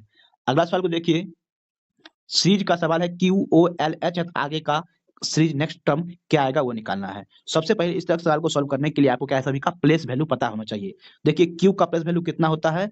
17 होता है, 17 हुआ। ओ का कितना होता है? 15, 17 में से क्या होगा? 15, मतलब 2 क्या क्या हो गया? माइनस हो गया। आगे देखिए क्या यहाँ पर एल है, एल का प्लेस वैल्यू कितना होता है? 12, कितना माइनस हुआ? 3 माइनस हुआ। एच का प्लेस वैल्यू कितना होता है? 8 होता है, कितना माइनस हुआ? -4 हुआ। आगे क्या होगा? माइनस -5 होगा, मतलब 8 में से 5 को माइनस करके कितना हो जाएगा? 3। 3 किसका प्लेस वैल्यू होता है? सी का, मतलब यहाँ पर क्या आएगा? नेक्स्ट टर्म सी आएगा, जो कि ऑप्शन नंबर 2 में दिया हुआ है। अगला हम देखिए कहा गया प्रॉब्लम फिगर है, ये फिगर किस में एम्बेडेड है, मतलब किस में निहित है, किस ऑप्शन में निहित है वो आपको निकालना। देखिए ए में एम कहीं भी दिख रहा है आपको, नहीं दिख रहा है तो ए एलिमेंट हो जाएगा। देखिए बी में भी कहीं, देखिए बी में आप ऐसे देखिए, एक ये लाइन ऐसे है, एक ऐसे है और एक ऐसे है, बी में है। देखिए सी में कहीं नहीं है, इस तरह से एन है। देखिए डी में थोड़ा कंफ्यूजिंग फिगर दिया, देखिए डी ऐसे है, लेकिन देखिए इसमें कहीं कॉम्बिनेशन नहीं है, दोनों में क्या है गैप है, मतलब डी इस तरह से नहीं होगा, मतलब ऑप्शन नंबर बी आपका करेक्ट होगा। अगला देखिए सीरीज का सवाल है 71, 73, 77 और 79। Select the number that does not belong in the following group. देखिए कौन से इस ग्रुप में, इस 4 गो नंबर है, कौन इस ग्रुप में नहीं है उसको निकालना है, ग्रुप से एक अलग नंबर कितने कौन से हैं। देखिए 71, 73, 79 को आप देखेंगे, 71, 73, 79 को देखेंगे तो सभी के सभी क्या है अभाज्य संख्या है, जबकि 77 क्या है एक भाज्य संख्या है, मतलब 3 ऑप्शन नंबर 3 होगा। 77 क्या है इस ग्रुप में से अलग है। देखिए इसमें कहा गया है समूह सभी को एक ग्रुपिंग करना है, एक ग्रुप में सभी आने चाहिए। तो सबसे पहले आप देखिएगा, सबसे पहले देखिए 7, 8 और 6 को, मतलब 6, 7, 8 का एक ग्रुप बन रहा है। क्यों ग्रुप बन रहा है? देखिए एक फिगर बाहर है, उसके अंदर एक फिगर है, इस तरह से एक फिगर बन रहा है। उसके बाद देखिए एक दूसरे से कनेक्टेड है सेम फिगर में। देखिए 4 को देखिए, उसके बाद देखिए 2 को देखिए, उसके बाद देखिए आप 9 को। 2, 4 और 9 को देखिए, देखिए सेम सेम फिगर क्या है एक दूसरे से, लेकिन इंटरकनेक्टेड है। तो 2, 4, 9 का एक ग्रुप बन रहा है। उसके बाद देखिए एक हो गया, उसके बाद 3 हो गया और उसके बाद एक हो गया 5। 1, 3, 5 का भी एक ग्रुप बन रहा है, अलग अलग फिगर से क्या है इंटरकनेक्टेड है। इस तरह से ऑप्शन नंबर एक आपका करेक्ट होगा, सिर्फ ग्रुपिंग करना है। आगे देखिए पहिया है, पहिया में क्या है तिलियां लगी होती है, तिलियां है, उसका क्या पंखा है, पंखा में क्या होता है विंग्स लगी होती है, जो कि ऑप्शन नंबर एक आपका करेक्ट होगा। देखिए सीरीज बेस्ड सवाल है, कहा कि 0, 1, 8 और 77, अगला टर्म क्या आएगा वो आपको निकालने हैं।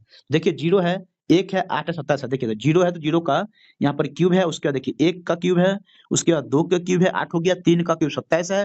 तो क्या अगला टर्म क्या होगा, 4 का क्यूब मतलब 64 होगा, जो कि ऑप्शन नंबर 4 आपका करेक्ट होगा। अगला सवाल देखिए कहा गया है एक्स आई जी पी को वैल्यू को ऐसे लिखा गया 17, 27 और 16 लिखा गया, तो जेड एच ई जे का क्या लिखा गया है वो आपको निकालना है। सबसे पहले देखिए इसका डिकोडिंग कीजिए। देखिए पी का प्लेस वैल्यू कितना रहता है 16, जी का प्लेस वैल्यू कितना होता है 7, मतलब लास्ट की जो दो प्लेस वैल्यू है उसका सिर्फ उतना ही लिखा गया 7 और 16। लेकिन देखिए एक्स और आई को 17 और 2 लिखा गया। एक्स को 17 कैसे लिखेंगे हम लोग, और आई को 2 कैसे लिखा जा सकता है। देखिए एक्स का प्लेस वैल्यू कितना होता है आपका 24 होता है, 24 में 7 माइनस करेंगे कितना जाएगा 17 आएगा। और आई का प्लेस वैल्यू कितना होता है 9 होता है, इसमें 7 माइनस करेंगे तो 2 आ जाएगा। समझ गए होंगे। देखिए जेड को हम क्या लिख सकते हैं, इसका प्लेस वैल्यू कितना होता है 26 होता है, 26 में 7 माइनस करेंगे कितना जाएगा 19 होगा। ठीक, आगे देखिए एच का प्लेस वैल्यू कितना होता है 8, 8 में से 2 माइनस कर सॉरी 7 माइनस करेंगे कितना जाएगा 1 होगा, तो 191। और ई का प्लेस वैल्यू कितना होता है 5, जे का प्लेस वैल्यू कितना होता है 10, ये मतलब 191, 510 ऑप्शन नंबर 1 में दिया हुआ है। इस तरह से डिकोडिंग आपको करना था। अगला सवाल ये कहा गया है कितने ट्रायंगल है वो आपको काउंट करके बताने हैं। तो देखिए सबसे पहले देखिए एक इस वाले पॉइंट को देखिए, देखिए एक तो यहाँ से इसके पॉइंट के हेल्प से ट्रायंगल आपको यहाँ बन रहा है और एक आपको यहाँ बन रहा है, मतलब हर एक में ऐसे देखेंगे 2 यहाँ बन रहा है, 2 यहाँ बनेगा आपका, 2 यहाँ बनेगा, 2 यहाँ और 2 यहाँ, मतलब कितना जाएगा 2 5 10 ट्रायंगल बन रहे हैं। अगले सवाल देखिए कहा गया है select the figure that does not belong in the following group. देखिए इस ग्रुप में कौन से बिलोंग नहीं कर रहा है वो निकाल। देखिए सभी जो फिगर है उसके बाहर एक एक क्या है, सभी साइड के अगेंस्ट एक एक क्या है डॉट टू, मतलब ब्लैक डॉट दिया है, सभी साइड के अगेंस्ट क्या है एक एक ब्लैक डॉट इसमें भी है, एक इसमें भी है।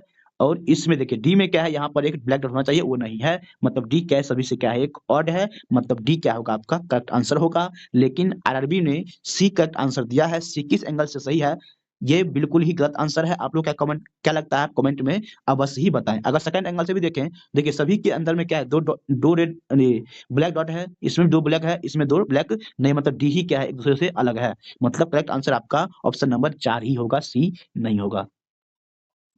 अगले सवाल में देखिए कहा गया है यदि माइनस का अर्थ डिवाइड होता है, डिवाइड का अर्थ प्लस होता है, मल्टीप्लाई का अर्थ माइनस होता है, प्लस का अर्थ इंटू होता है, तो आपको 35 माइनस 7 इंटू 14 डिवाइडेड बाय 28 का मूल्य क्या होगा। देखिए 35 है, माइनस का अर्थ डिवाइड होता है इसको हम चेंज कर लेंगे।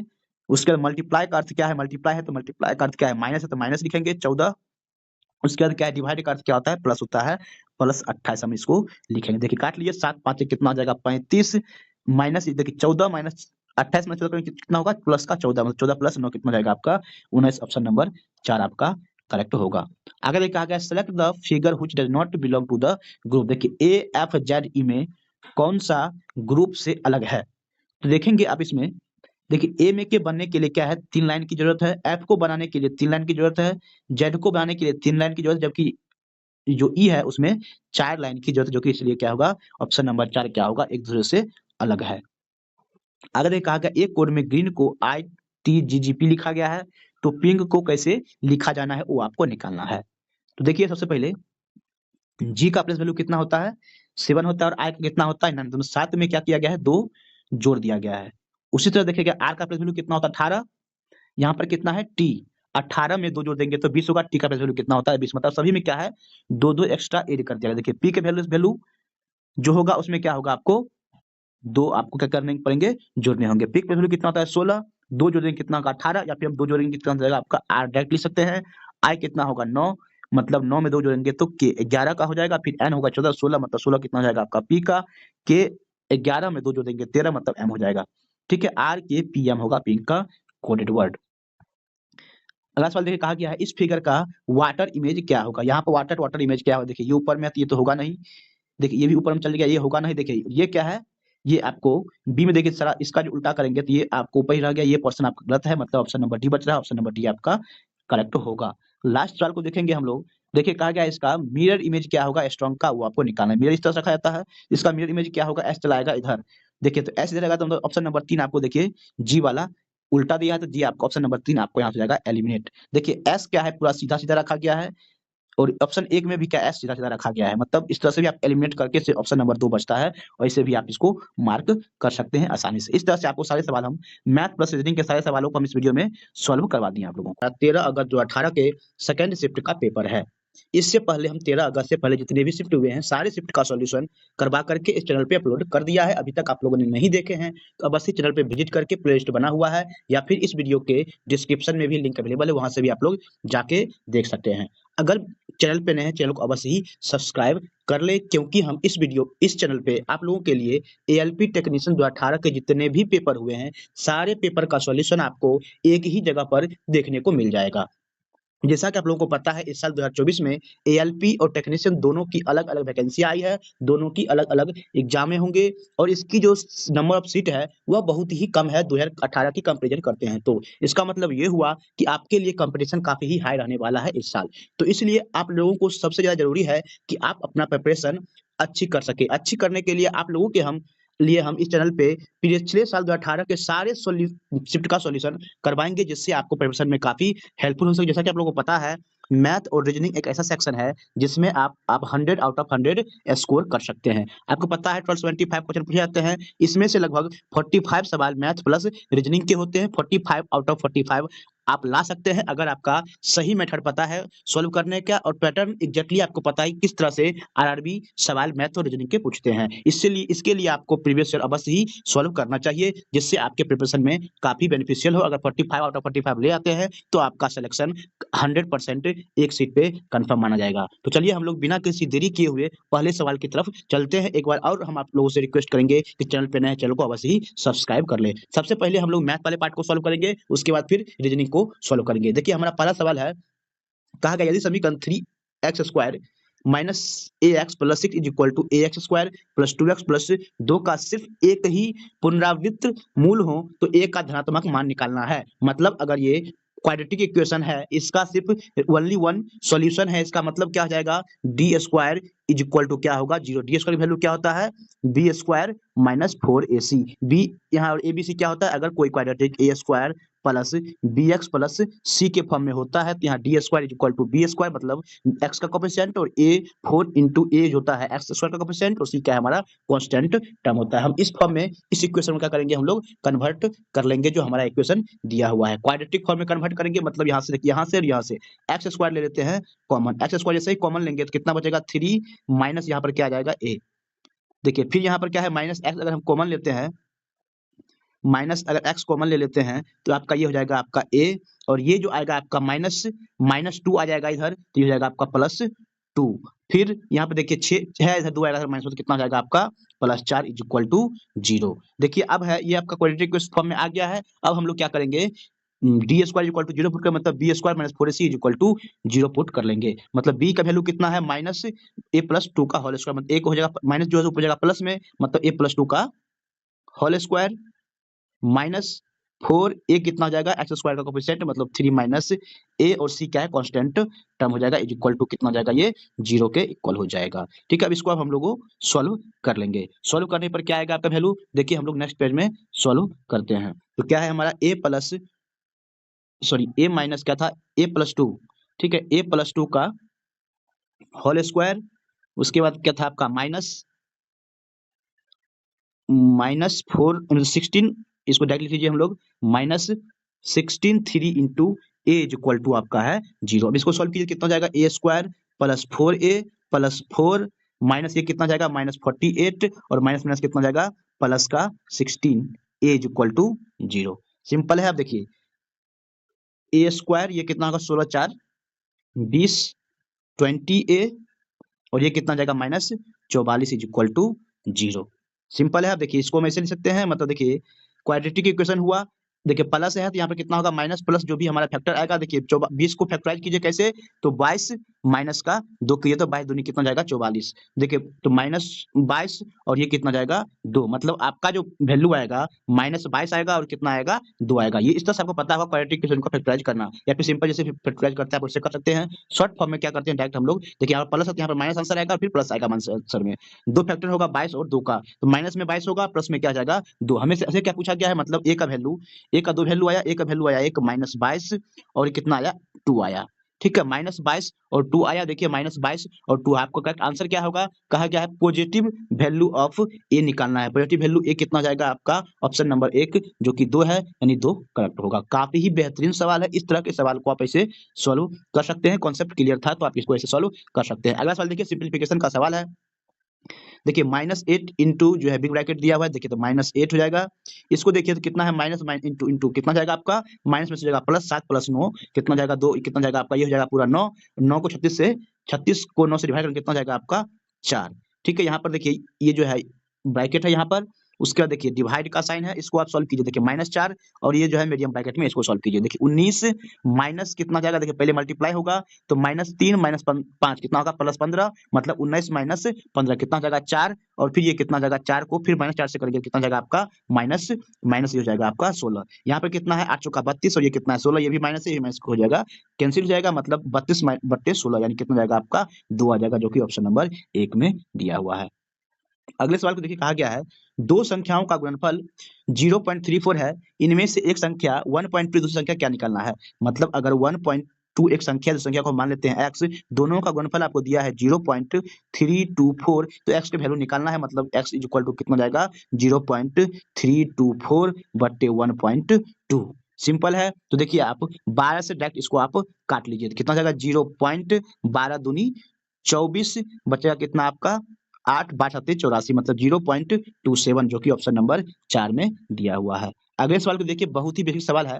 कहा क्या गया है आपसे कि 250 का 38% निकालना है। देखिए 250 का आपको 38% निकालना है। देखिए इस तरह के सवालों को आप कैसे सॉल्व कर सकते हैं। देखिए बच्चे क्या करेंगे, 25 से 38 को मल्टीप्लाई कर देंगे, फिर इसको क्या करेंगे 100 से डिवाइड कर देंगे। लेकिन इसको शॉर्ट तरीका, मतलब सेकंडों में सॉल्व करने का बेहतरीन तरीका यही है। इसको क्या करिए, 2 से मल्टीप्लाई कीजिए, 2 से डिवाइड कर लीजिए, मतलब 38 में 2 छुपा हुआ है, इसको 250 दे दीजिए, मतलब 250 को 2 से मल्टीप्लाई करिए, कितना जाएगा आपका 500 गुण ये कितना जाएगा आपका 19% में। देखिए परसेंटेज है, मतलब 100 से डिवाइड करना पड़ेगा, ये 2 जीरो जाएगा कैंसिल, मतलब 19 को 5 से कीजिए मल्टीप्लाई, मतलब 19 5 कितना होता है 95। इस तरह से आप सेकंडों में इसको सॉल्व कर सकते हैं। अगले सवाल को देखिए, कहा गया है 5 मीटर ऊंचे किसी प्लेटफॉर्म से टावर का उन्नयन कोण कितना है, 30 डिग्री है। देखिए 5 मीटर एक प्लेटफॉर्म है, इससे कोई टावर यहाँ पर खड़ा है, इसके उन्नयन कोण मतलब ये जो कोण बना रहा है, ये कोण कितना है आपका 30 डिग्री दिया हुआ है।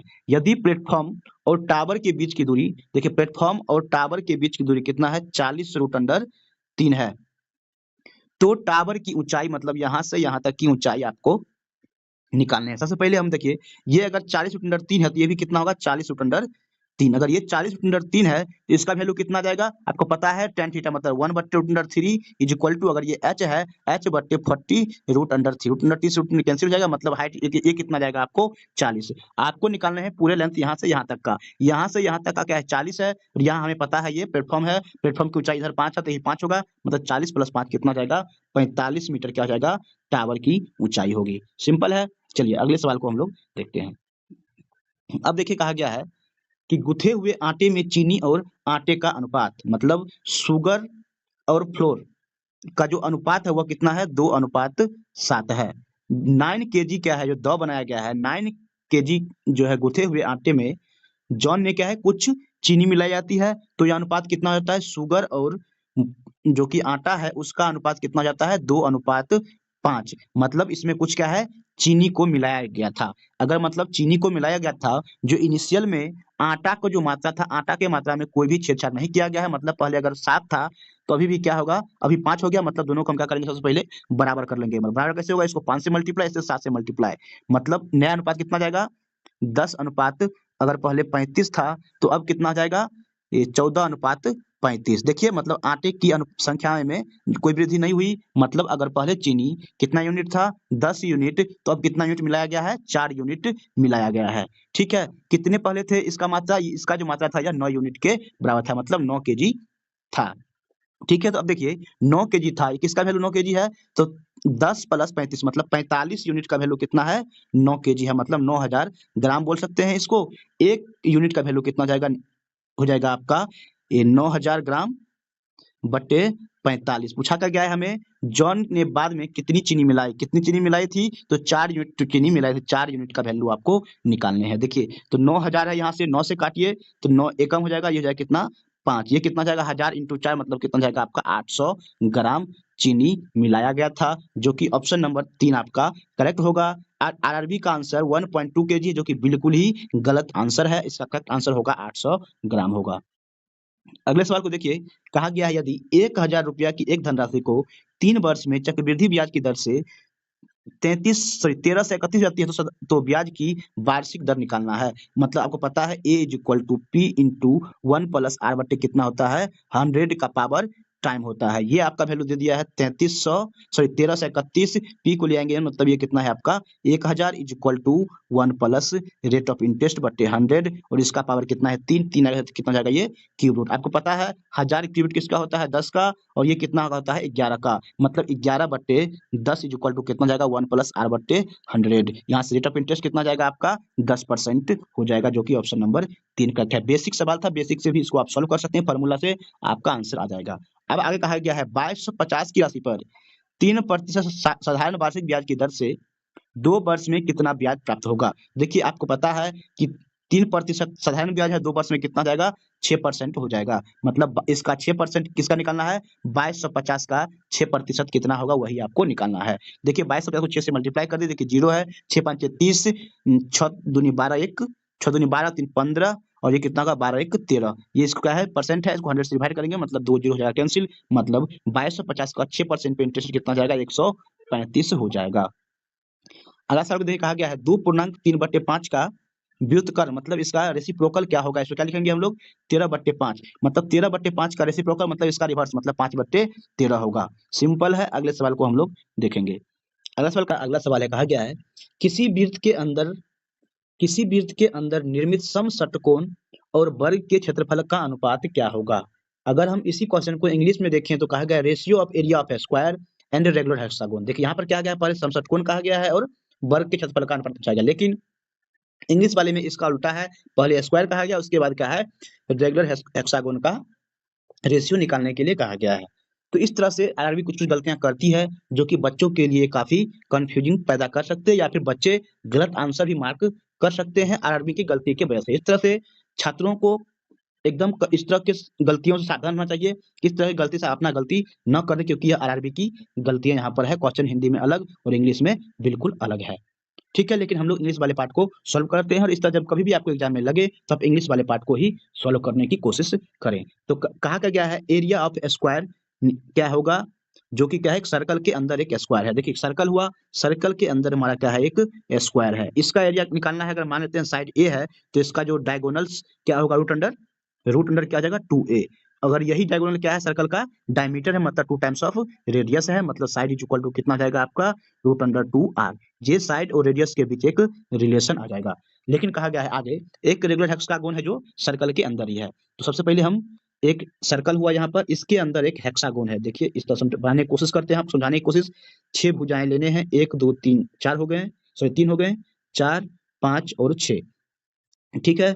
इस तरह से क्या होगा आपको ये 6 समबाहु त्रिभुज से मिलकर क्या है रेगुलर हेक्सागोन बने होते हैं। अगर साइड हम इसका x लेंगे ये, तो ये भी क्या होगा x होगा, ये भी x होगा, ये भी x होगा, ये भी x होगा। मतलब जो स इसका जो डायमीटर होगा, सर्कल का यहाँ जो डायमीटर होगा वह क्या होगा, साइड का दोगुना मतलब 2 times of side is equal to 2r होगा। मतलब यहाँ पर साइड और रेडियस क्या होंगे, दोनों इक्वल होंगे। ये चीज क्लियर है? अगर क्लियर है, हमें निकालना है दोनों का एरिया का रेशियो। मतलब स्क्वायर का एरिया क्या होता है, साइड स्क्वायर मतलब कितना, रूट अंडर 2r का स्क्वायर मतलब 2 हो जाएगा, और r का स्क्वायर इनटू रेशियो किससे निकालना है, हेक्सागोन। हेक्सागोन क्या होता है, 6 समबाहु त्रिभुज का एरिया होगा, मतलब root under 6 into root under 3/4 into side क्या होगा, यहाँ पर आर ही होगा, तो आर का स्क्वायर। ये से आपका ये कैंसिल, ये हो जाएगा 2 से 3 बार, मतलब 4 आ जाएगा इधर, तो 4 रेशियो कितना जाएगा, 3 root under 3, 4 ratio 3 root under 3, जो कि ऑप्शन नंबर 3 में दिया है। बहुत ही बेहतरीन सवाल है। इस सवाल को वही छात्र कर सकते हैं जिसके सारे कॉन्सेप्ट इस सवाल के लिए क्लियर होगा।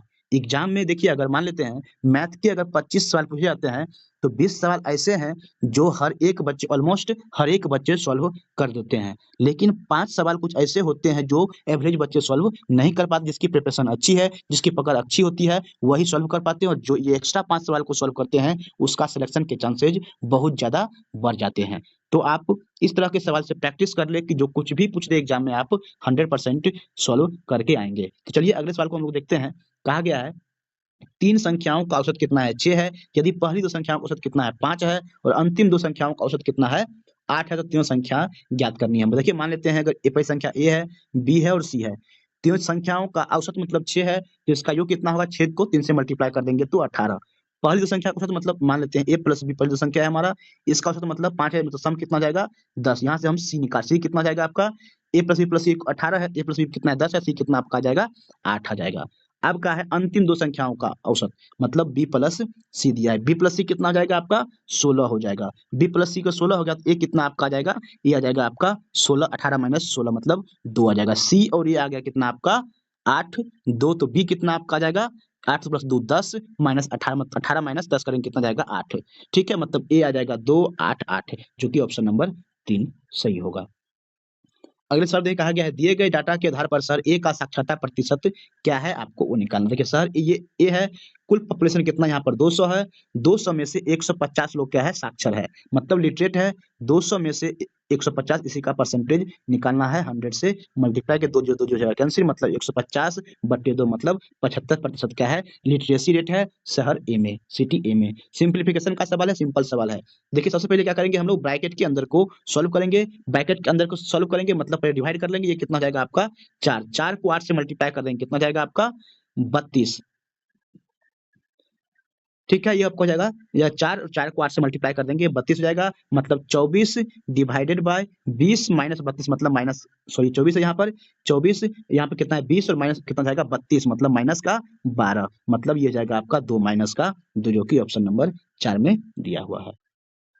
अगले सवाल में कहा गया है, sec theta plus tan theta is equal to 4 है, sec theta minus tan theta is equal to यह होगा sec theta plus tan theta का रिवर्स, या फिर उसका व्युत्क्रमानुपाती, या फिर उसका रेसिप्रोकल, मतलब 1/4 होगा, जो कि 0.25 के इक्वल होगा। सिंपल है, इस तरह के सवाल कई बार एग्जाम में पूछा जाता है। यहाँ पर दे देगा sec theta plus tan theta का वैल्यू दिया हुआ है, आपसे कह देगा सेक थीटा का वैल्यू निकालिए, क्या होगा, tan थीटा की वैल्यू निकालिए, क्या होगा। सबसे पहले अगर sec theta plus tan theta दिया हुआ है, तो sec theta minus tan theta is equal to कितना होगा, जो इसका वैल्यू उसका होगा रिवर्स होगा। या फिर अगर sec theta minus tan theta दिया हुआ है, तो sec theta plus tan theta की वैल्यू कितना होगा, इसका रिवर्स होगा। अगर हमको निकालना है सेक थीटा tan थीटा, तो क्या होगा, दोनों इक्वेशन को सॉल्व करेंगे, हमें सेक भी निकल जाएगा और tan भी निकल जाएगा। लेकिन ये आया कैसे, तो भी हम आप लोगों को बता देते हैं। आपको पता है, देखिए sec square theta minus tan square theta, ये फार्मूला होता है, ये किसके इक्वल होता है, 1 के इक्वल होता है। मतलब a square minus b square है, तो इसको क्या लिख सकते हैं, हम इसको ऐसे लिख सकते हैं, sec theta plus tan theta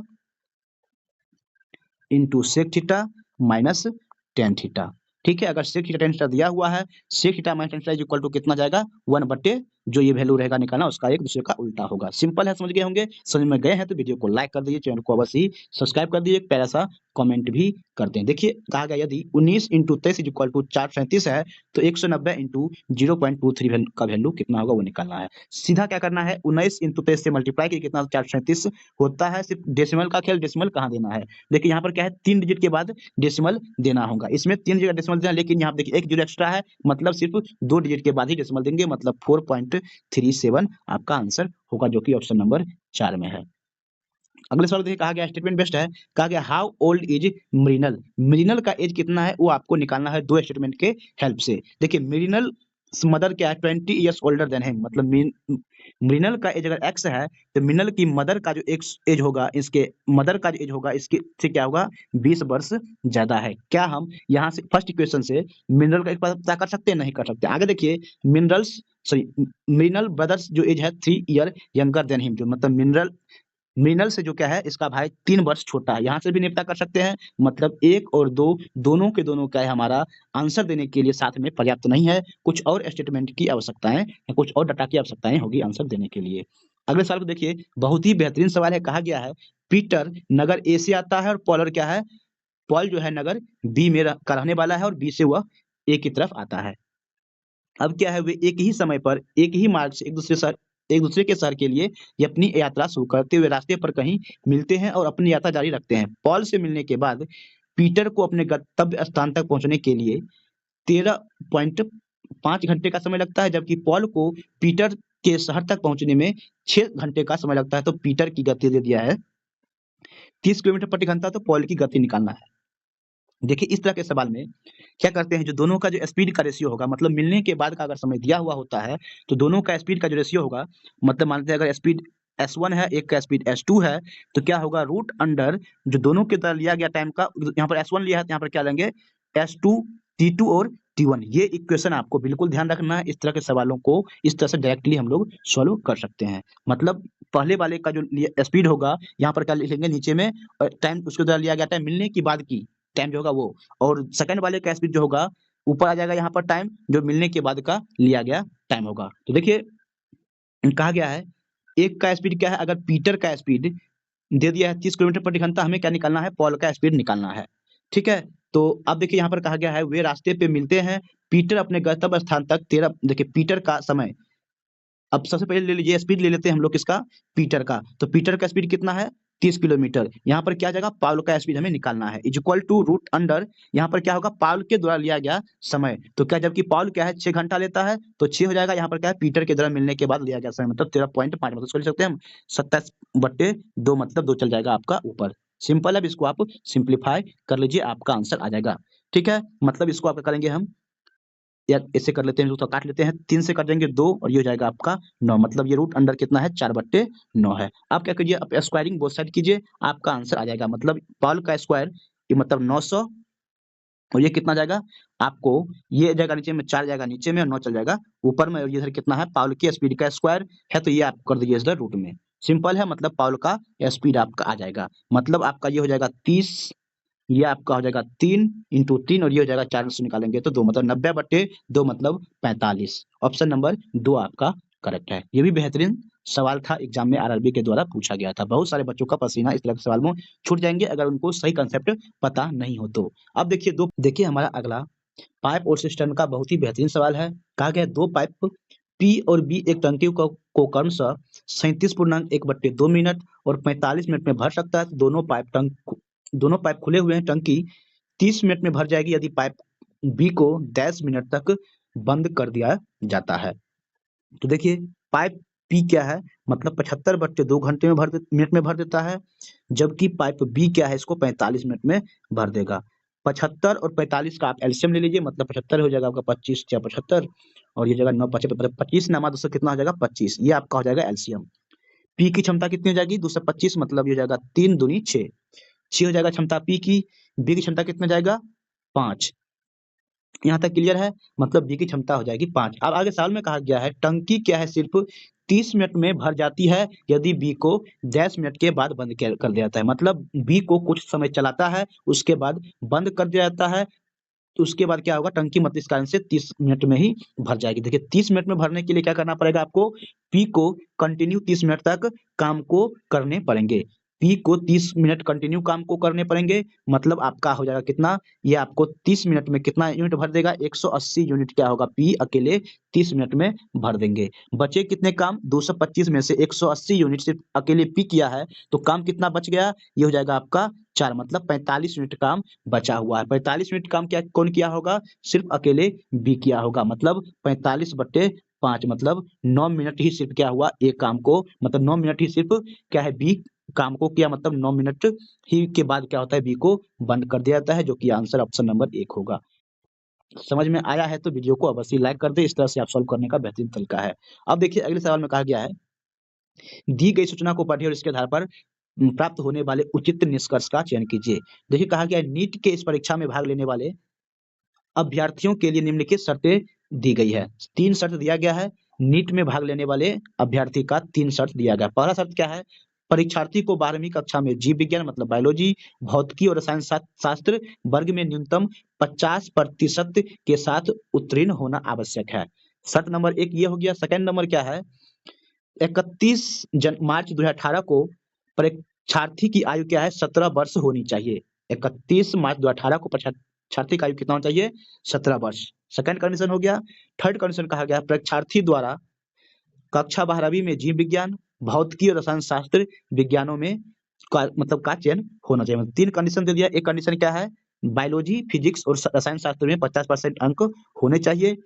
second में क्या है, 31 मार्च 2018 को 17 वर्ष पूरी होनी चाहिए। और थर्ड कंडीशन क्या है कि 12वीं में जो कि जीव विज्ञान, भौतिकी और रसायन शास्त्र का चयन होना चाहिए। परीक्षार्थी 2 दे दिया है। परीक्षार्थी 1 में कहा गया है राम है, राम की जन्म तिथि क्या है 14/5/2001 है।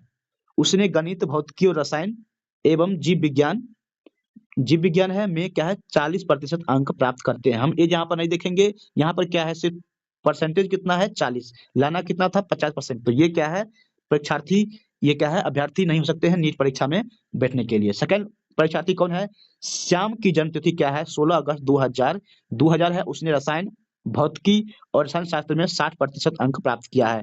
मतलब रसायन, भौतिकी और जीव विज्ञान, भौतिकी और रसायन को चयन किया है, उसमें क्या है 60% अंक प्राप्त किया है। मतलब एक और थर्ड को फुलफिल करता है। सेकंड कंडीशन क्या है, 31 मार्च 2018 को 17 वर्ष होने चाहिए। तो देख लीजिए इसका 17 वर्ष पूर्ण रहा है। 16 अगस्त 2000 में इसमें इसका जन्म तिथि है, मतलब इसका 17 वर्ष आसानी से पूर्ण जाएगा। इस कारण से क्या होगा, ये परीक्षार्थी 2 क्या है कि नीट परीक्षा में लिखने के लिए पात्रता रखता है। सिर्फ क्या है परीक्षार्थी नंबर 2 ही क्या होगा नीट परीक्षा में पास बैठने के लिए पात्रता रखती है। इसी का इंग्लिश वर्जन है, जिसको इंग्लिश हिंदी समझ में नहीं आता इंग्लिश में आप पॉज करके देख सकते हैं। मतलब ओनली क्या है कैंडिडेट नंबर 2 ही क्या होगा एलिजिबल है। सिंपल है। अगला सवाल को देखिए, बहुपद x square minus A X plus B के शून्यक 3 और 4 है, तो ए और बी के मान क्रमशः क्या होंगे वो निकालने हैं। मतलब 2 शून्यक दिया है 3 और 4, मतलब एक्स का स्थान पर 3 पुट करेंगे तो इक्वेशन का वैल्यू 0 के इक्वल होना चाहिए। 4 पुट करेंगे तो भी क्या होगा इक्वेशन का वैल्यू 0 के इक्वल आना चाहिए। मतलब पहले हम 3 पुट करते हैं, मतलब कितना जाएगा 9 minus 3a plus B is equal to क्या आ जाएगा, यह 0 के इक्वल होंगे। मतलब आपका -3a plus B is equal to कितना जाएगा आपका -9। फिर क्या करेंगे 4 पुट करेंगे, इक्वेशन 1 हो जाएगा ये। फिर अगर हम 4 पुट करते हैं मतलब हो जाएगा आपका 16 minus 4a plus B is equal to हो जाएगा आपका 0 के इक्वल, मतलब -4a plus B is equal to कितना जाएगा -16। इस दोनों इक्वेशन को सॉल्व करेंगे, आपका ए और बी का वैल्यू निकल जाएगा। सबसे क्या पहले आप कीजिए माइनस कर लीजिए, तो ये हो जाएगा आपका प्लस, ये हो जाएगा आपका माइनस और ये हो जाएगा आपका देखिए बी से बी आपका हो जाएगा कैंसिल, मतलब 4a माइनस 3a आ जाएगा। ये कितना जाएगा आपका 16 माइनस 9 आपका आ जाएगा। ए का वैल्यू आपका आ जाएगा 7। इस तरह से ए का वैल्यू 7 आया, बी का वैल्यू आप इसमें पुट कर लीजिए इस इक्वेशन में, तो आपका ए का वैल्यू पुट कर लीजिए तो आपका बी का वैल्यू आ जाएगा 12, जो कि ऑप्शन नंबर 1 में दिया हुआ है। देखिए अगला सवाल कहा गया है which is the HCF of 36, 72 and 126। मतलब एक 36, 72, 126 का मौसम निकालना है। तो देखिए मौसम निकालने के लिए या तो इसको आप मौसम सही में निकाल लीजिए, या फिर आप इसको यहाँ ऑप्शन से एलिमिनेट करके भी आप कम से कम समय में सॉल्व कर सकते हैं। मौसम का मतलब यही हुआ वह नंबर जो इस तीनों नंबर को डिवाइड कर दे। देखिए ऑप्शन 1 को चेक कीजिए, देखिए 9 क्या है इस तीनों नंबर को डिवाइड कर सकता है। 36 ऑप्शन नंबर 2 को देखिए, 36 क्या है 36 को डिवाइड कर सकता है 72 को, लेकिन देखो 26 को डिवाइड नहीं कर सकता है। मतलब ऑप्शन नंबर 2 आपको हो जाएगा एलिमिनेट। 72 में सॉरी ऑप्शन नंबर 3 में भी क्या होगा 12, 36 को 72 को डिवाइड कर सकता है, लेकिन इनको 26 को डिवाइड नहीं कर सकता। ऑप्शन नंबर 3 हो जाएगा एलिमिनेट। 18 भी क्या है 18 36 को 72 को 26 को भी डिवाइड कर सकता है। 9 और 18 में कौन सा आंसर होगा, जो आंसर क्या होगा जो होगा देखिए दोनों हाईएस्ट कॉमन फैक्टर होता है। मतलब 9 भी डिवाइड कर सकता है, 18 भी डिवाइड कर सकता है। मतलब जो हाईएस्ट जो नंबर होगा वही क्या होगा इसका एचसीएफ होगा। एक तरीका तो ये था, या फिर इसका आप निकाल लीजिए फैक्टराइज करके। 36 का फैक्टराइज कितना होगा 9, मतलब 3 का स्क्वायर इंटू 4 मतलब 2 का स्क्वायर। 72 का फैक्टराइजेशन कितना होगा? ये 9 8 72 मतलब 3 का स्क्वायर इंटू 2 का क्यूब। 126 का कितना होगा? 18 7 126 होता है। 18 मतलब 2 इंटू 3 का स्क्वायर इंटू 7। सभी में जो कॉमन होगा, जो कॉमन फैक्टर होगा वही को लेना है। देखिए सभी में क्या है? 3 का स्क्वायर 3 का स्क्वायर 3 का स्क्वायर लेना है, मतलब 9 हो जाएगा इंटू, देखिए 2 यहाँ भी है, 2 यहाँ भी है, मतलब 2 2 यहाँ भी जाएगा, मतलब आपको कितना जाएगा? 18 एचसीएफ हो जाएगा। सिंपल है, इससे भी आप सॉल्व कर सकते हैं। जो आपको बेहतर लगे उसे आप सॉल्व कर सकते हैं। इस तरह से आपका मैथ के सेक्शन कंप्लीट हुआ। हम लोग रीजनिंग के सेक्शन को सॉल्व करेंगे। अब कहा गया दिए गए विकल्प में से सही विकल्प को चूज करना है। देखिए बाइबल और कुरान जिस तरीके से रिलेटेड है उसी तरीके से ऑप्शन में देखिए कौन रिलेशन में आ रहा है। देखिए बाइबल और कुरान क्या है? दोनों एक क्या है? एक तरह का धार्मिक ग्रंथ है, एक ही मतलब फैमिली का है। देखिए भगवान और मनुष्य इस तरह से रिलेटेड है नहीं। पूजा स्थान, टेम्पल प्रे और सेव संता, देखिए दोनों को दोनों क्या है? एक ही फैमिली का है, मतलब दोनों एक तरह से क्या है? फ्रूट ही है, मतलब ऑप्शन नंबर 4 इसका करेक्ट होगा। अगला देखिए कहा गया 11 जनवरी 2018 को गुरुवार है, तो 11 जून 2019 का कौन सा दिन आएगा? इस तरह के सवाल देखिए 11 जनवरी 2018 में क्या था? थर्सडे था। थर्सडे है, तो अब देखिए 11 जनवरी 2019 2019 में कौन आएगा? कौन सा दिन आएगा? तो इसमें इस वाले दिन में क्या हम लोग एक ऐड कर लेंगे, मतलब हो जाएगा आपका फ्राइडे आ जाएगा। ठीक है, अब सेम ईयर में आ गए। अब क्या करेंगे हम लोग? दिन काउंट कर लेते हैं 11 जनवरी से लेकर के 11 जून के बीच कितने होता है? पता है जनवरी में कितना महीना होता है? एक जनवरी में कितने महीने होते हैं? तो आपको होते हैं 31। 31 में 11 ले चुके हैं तो कितना जाएगा आपका? 20। उसके बाद कितना आएगा? फरवरी कितना दिन होता है? 28। फरवरी के बाद आ जाएगा मार्च में 31। मार्च के बाद कितना जाएगा? अप्रैल में 30। फिर मई आ जाएगा, मई में कितना होता है? 31। फिर जून के क्या है? जून के 11 दिन लेंगे प्लस 11। सिंपल, आप देखिए कितना दिन आ गया। देखिए 20 और 8 28 कितना जाएगा? 48। 48 प्लस 30 कितना जाएगा? 78। 78 प्लस 62 और 11 कितना जाएगा आपका? 73। इसको जोड़ लीजिए 11 और ये जाएगा 151। 151 को 7 से क्या करेंगे हम लोग? डिवाइड कर देंगे। डिवाइड करने में देखिए रिमाइंडर कितना आता है वो निकाल, 7 दूनी 14 7 एक मतलब 4 आपका आ जाएगा रिमाइंडर। जो रिमाइंडर आएगा इस फ्राइडे में 4 ऐड कर लीजिए। सिंपल है, आप फ्राइडे में 4 ऐड कर लीजिएगा तो कितना जाएगा आपका? फ्राइडे के बाद जाएगा सैटरडे, फिर संडे, मंडे और नेक्स्ट डे कितना जाएगा? ट्यूसडे मतलब मंगलवार आएगा। इस तरह से आप इसका दिन निकाल सकते हैं। अगले सवाल को देखिए कहा गया है choose the correct figure that replace the question mark. देखिए क्वेश्चन मार्क के स्थान पर क्या आएगा? देखिए फर्स्ट फिगर को देखिए सर्कल है, सेकंड में क्या किया गया है? सर्कल है, लेकिन देखिए डंडे को क्या किया है? ये कोने वाले को यहाँ पर ला दिया गया है और इसको क्रॉस कर दिया गया है। सेम थर्ड में क्या करेंगे हम लोग? फोर्थ में ये जो फिगर जो है स्क्वायर स्क्वायर ही रहेगा, लेकिन ये डंडा अभी यहाँ पर है मिडिल में, इसको ले आएंगे हम लोग कॉर्नर पर। देखिए कॉर्नर पे आ जाएगा और ये कॉर्नर वाला क्या आ जाएगा? मिडिल में। देखिए मिडिल में और कॉर्नर पे देखिए, देखिए यहाँ पर आप ये वाला जो अंदर में जो है वो क्या आ जाएगा आपका? मिडिल में आ जाएगा। अंदर वाले मिडिल में ऑप्शन नंबर से 3 में ही है और ये जो बाहर वाले हैं वो चल जाएंगे कॉर्नर पे, जो कि ऑप्शन नंबर 3 में दिया हुआ है। अगले सवाल को देखिए कहा गया है the below figure is embedded. देखिए ये जो फिगर है किसी क्वेश्चन वाली फिगर में एम्बेडेड है, मतलब किसी में निहित है, उसको आपको बताना है। देखेंगे ऑप्शन डी में तो देखिए ऐसे ऐसे फिर ऐसे और फिर एक ऐसे ये लाइन गया है। ऑप्शन नंबर डी में क्या है? ये एम्बेडेड है। अगला सवाल देखिए कहा गया है according to the given Venn diagram number of boy who neither athlete not discipline. देखिए न तो बॉयज, ऐसे बॉयज कितने हैं? मतलब बॉयज के लिए ये रेक्टेंगल है। ऐसे बॉयज कितने हैं जो कि न तो डिसिप्लिन है, डिसिप्लिन मतलब ये वाला पार्ट में नहीं आना चाहिए, और न ही क्या है वो एथलीट मतलब सर्कल वाले पार्ट में भी नहीं आना चाहिए। सिर्फ 9 ऐसा नंबर है जो कि क्या है? 9 ऐसे बॉयज हैं जो न तो डिसिप्लिन है, न ही वह एथलीट में है, जो कि यहाँ पर 9 ऑप्शन में नहीं दिया है। 9 इसका करेक्ट आंसर होगा, जो कि 9 ऑप्शन में नहीं दिया, लेकिन जो करेक्ट आंसर होना चाहिए क्वेश्चन के अकॉर्डिंग वह 9 होगा। देखिए इसमें पूछा गया कौन सा ऑड है। देखिए ऑड क्या है? देखिए एक रेक्टेंगल दिया गया है, इसमें 2 लाइन ऐसे दिया है और इसके जस्ट अपोजिट में क्या है कि बिंदु है। यहाँ भी वही है, यहाँ पर जस्ट अपोजिट में बिंदु है, यहाँ पर जस्ट अपोजिट में है। यहाँ पर देखिए डी को छोड़ करके बाकी सभी में क्या है? लाइन और बिंदु क्या है? एक दूसरे के अपोजिट में है। सिर्फ डी एक दूसरे से क्या है? अलग है, जो कि आपको अलग वाले चुनना है, मतलब ऑप्शन नंबर डी आपका करेक्ट होगा, ऑप्शन नंबर 4। देखिए इसमें कहा गया मिरर फिगर क्या होगा? इस सवाल को देखिए पहले क्या होगा? मिरर है इधर, तो ये बिंदु क्या जाएगा? इधर आएगा और ये पलट जाएगा। सबसे पहले देखिए इस साइड में मतलब इसके लेफ्ट साइड में, इस फिगर के लेफ्ट साइड में कहाँ-कहाँ ये डॉट है, देख कहीं भी नहीं है, इसमें भी नहीं है, इसमें भी नहीं है, इसमें भी नहीं है।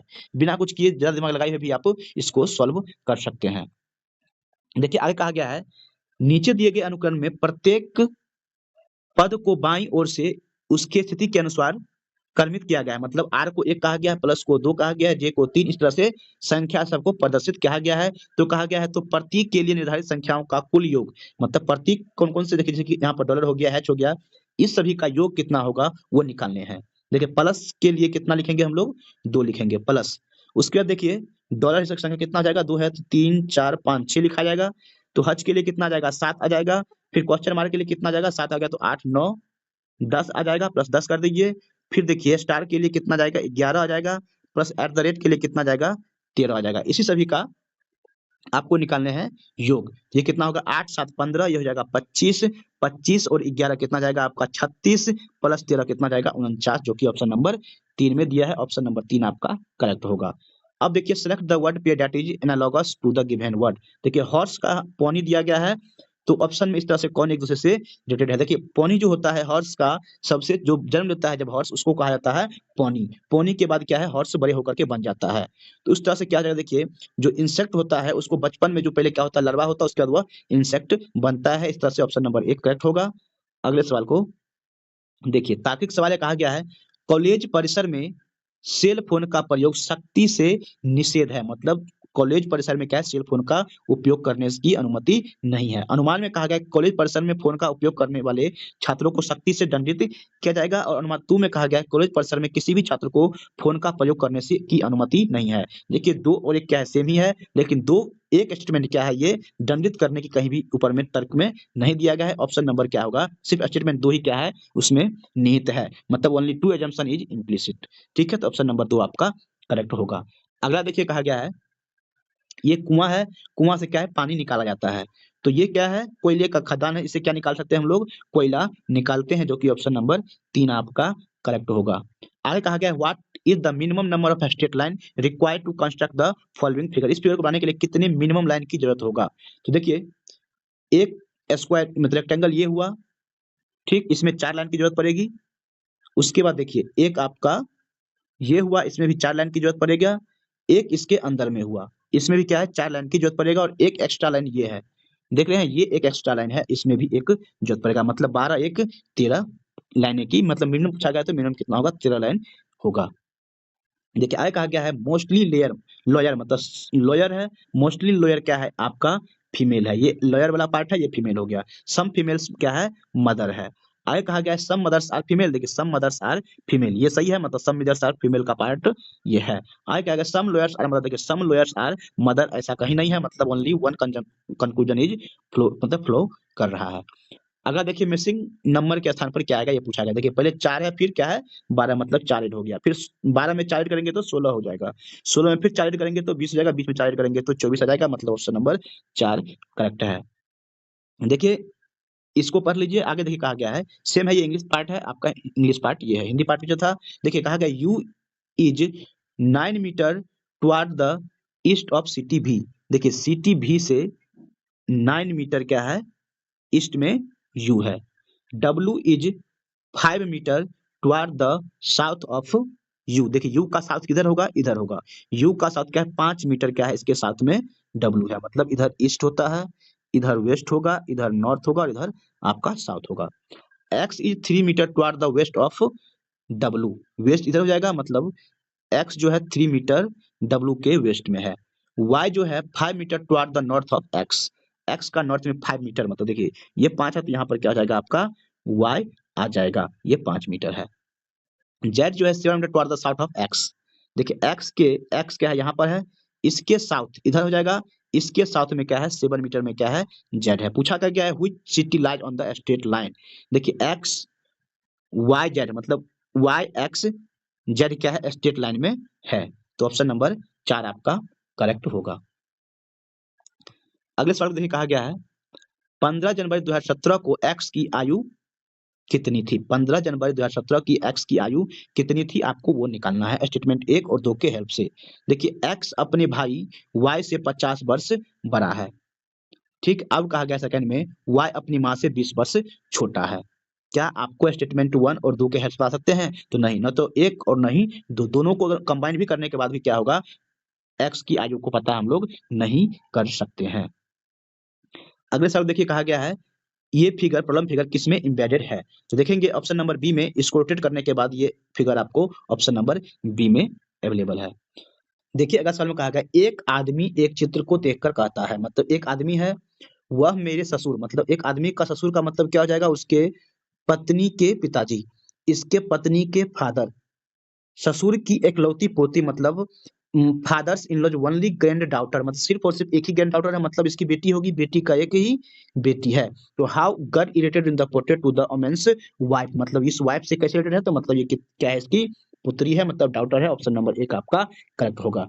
हमारा अगला सवाल है स्टेटमेंट बेस्ड है। कहा क्या है 50 छात्रों की एक कक्षा में ऊपर से x का स्थान क्या है वो आपको निकालने हैं। स्टेटमेंट एक में कहा गया है y का स्थान x से 4 स्थान नीचे है और नीचे से कितना है, 36वां है, मतलब y का रैंक नीचे से 30वां है, लेकिन x का रैंक से क्या है, स्थान 4 स्थान नीचे है, तो मतलब x का रैंक कितना हो जाएगा, 26वां हो जाएगा नीचे से। अगर कहा गया है 50 छात्रों की कक्षा में, तो x का स्थान ऊपर से कितना हो जाएगा, 25वां 25th हो जाएगा। स्टेटमेंट एक को सिर्फ अकेले ही आंसर देने के लिए पर्याप्त है। स्टेटमेंट दो को देखेंगे, z का स्थान क्या है, x से 2 स्थान क्या है, ऊपर है, नीचे से कितना है, x z का स्थान 32वां है, तो x का स्थान कितना जाएगा, 30 हो जाएगा। ठीक है, क्या कहा गया है, 2 स्थान क्या है उसके ऊपर है।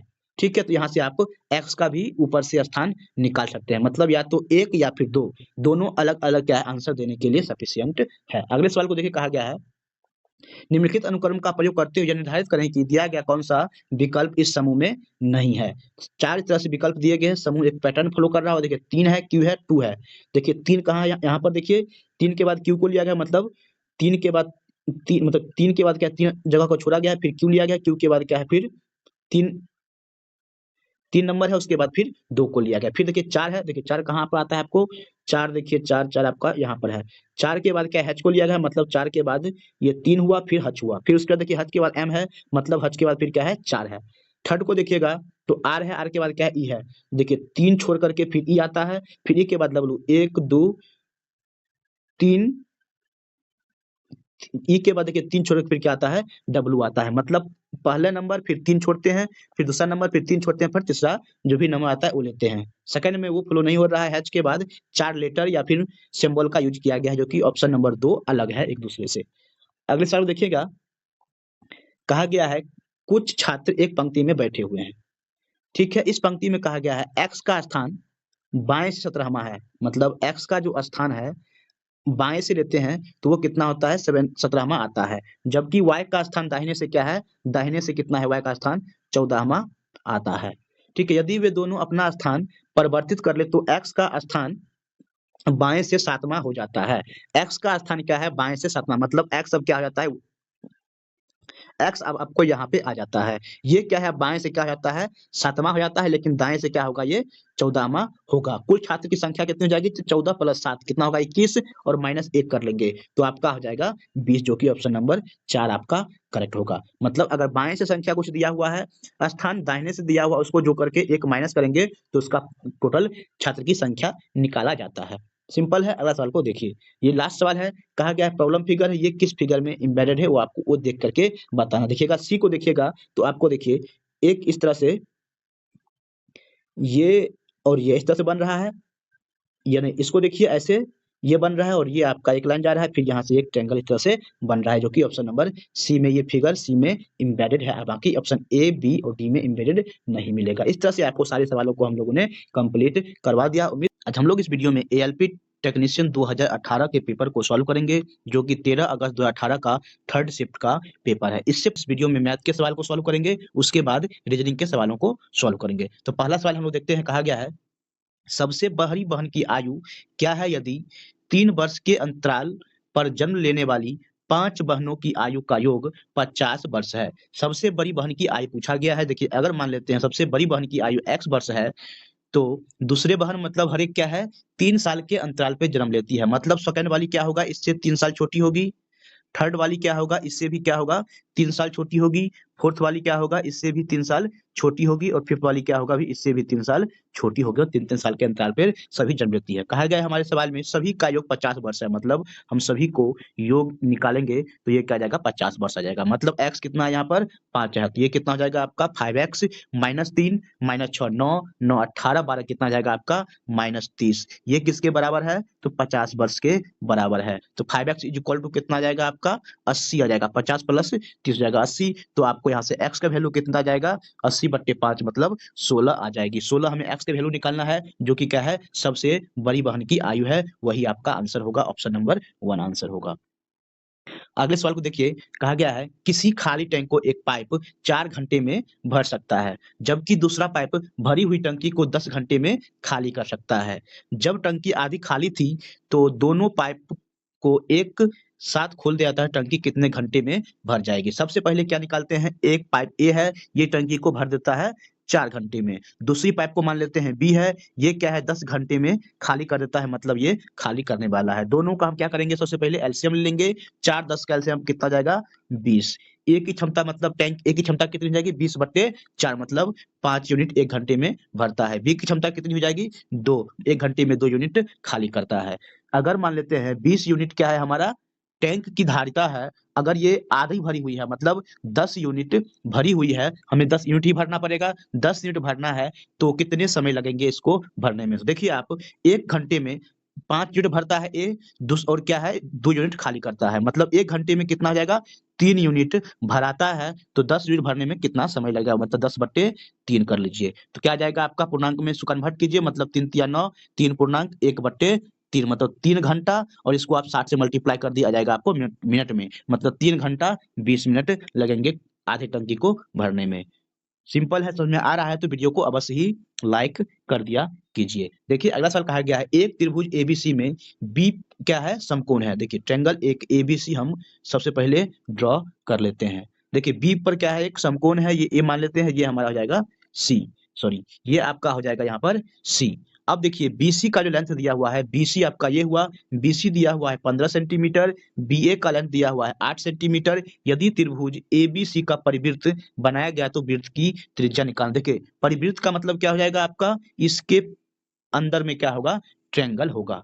लेकिन आप इंग्लिश वाले पोर्शन को पढ़ेंगे तो a circle inscribed in a triangle, यहाँ पर उल्टा है, इंग्लिश में अलग कर रहा है और हिंदी में अलग कर रहा है, तो हम लोग इंग्लिश वाले पार्ट को लेंगे। लेकिन अगर हम हिंदी में कहता अगर ये परिवृत्त की त्रिज्या निकालना होगा तो ये जो हाइपोटेनस होगा वही क्या हो जाएगा इसका डायमीटर हो जाएगा, मतलब सर्कल का डायमीटर क्या हो जाएगा इसका हाइपोटेनस, मतलब जो हाइपोटेनस हमारा आएगा वही क्या होगा आपका उसका हाफ कर लेंगे, मतलब 17 आ जाएगा। ये 17 कैसे आएगा, मतलब 5 का 15 का स्क्वायर 225 प्लस 8 का स्क्वायर कितना हो जाएगा 64 में 289, मतलब ये कितना हो जाएगा आपका 17 हो जाएगा क्या डायमीटर। अगर त्रिज्या निकालना होगा तो 2 से डिवाइड कर देंगे 8.5 आ जाएगा। अगर आपको परिवृत्त की त्रिज्या निकालना होगा तो ये, लेकिन सवाल में हमें कहा गया है इंग्लिश वाले पोर्शन में कि इन रेडियस मतलब अंतःवृत्त की त्रिज्या निकालना है, मतलब एक राइट एंगल ट्रायंगल के अंदर अगर कोई सर्कल है तो उसका त्रिज्या क्या होगा। ठीक है, उसका त्रिज्या निकालने के लिए क्या करते हैं हम लोग, इन सेंटर जो होगा उसका जो त्रिज्या होगा वह क्या होगा लंब प्लस आधार, मतलब 15 प्लस 8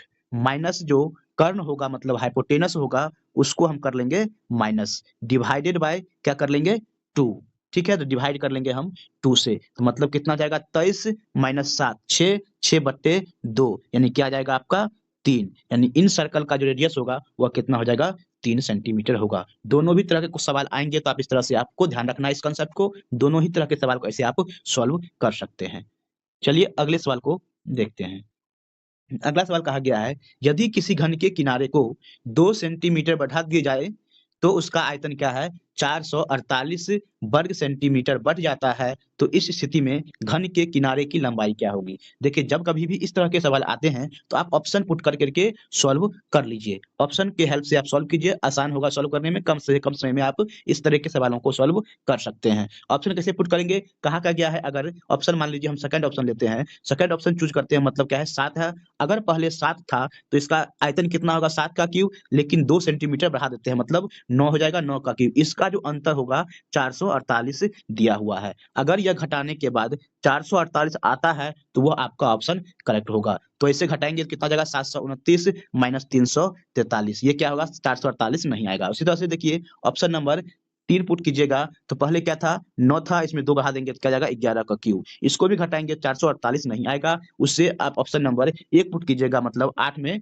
2 जोड़ दीजिए, पहले 10 हो जाएगा, 10 का क्यूब माइनस 8 का क्यूब, मतलब 1000 में से 512 घटाइएगा, कितना जाएगा आपको 448, 448 आ जाएगा। ऐसे भी आप इसको कम से कम समय में सॉल्व कर सकते हैं बिना ज़्यादा कैलकुलेट किए हुए। लेकिन अगर आप चाहें बेसिक से सॉल्व करना तो क्या कर लीजिए, मान लीजिए कि किनारा जो है वह x यूनिट का है, x है, इसको बढ़ाते हैं तो क्या हो जाएगा x प्लस 2, इसका आयतन क्या होगा, इसका whole cube minus X cube, ये किसके इक्वल होता है 4 4 8 के इक्वल। अब इस इक्वेशन को आप सॉल्व कर लीजिए, वहां से x का वैल्यू आपका निकल जाएगा।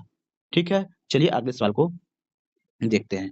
कहा गया है 62,500 पर 21% की वार्षिक दर से 1.1/2 वर्ष के लिए चक्रवृद्धि ब्याज क्या होगी? यहाँ पर निकालना है आपको 1.5 वर्ष का चक्रवृद्धि ब्याज। इस तरह के सवाल काफी कैलकुलेटिव होने वाले हैं, तो इस तरह के सवाल के लिए भी आप तैयार रहें। कैलकुलेटिव सवाल पूछे जाते हैं आरआरबी में। तो देखिए सबसे पहले हमें 1.5 वर्ष का चक्रवृद्धि ब्याज निकालना है 21% से। देखिए तो 62,500 का पहले वर्ष के लिए ब्याज कितना होगा 21%, तो वो आपको निकाल लीजिए। तो ये 2 जीरो हो जाएगा आपका कैंसिल।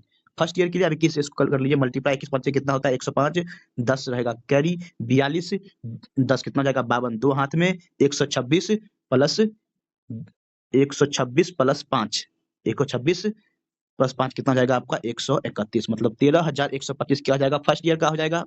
सेकंड ईयर नहीं है, आधे साल का, आधे साल का कितना जाएगा इसका आधा, मतलब आधे साल का कितना जाएगा 31, 13,125 का आधा।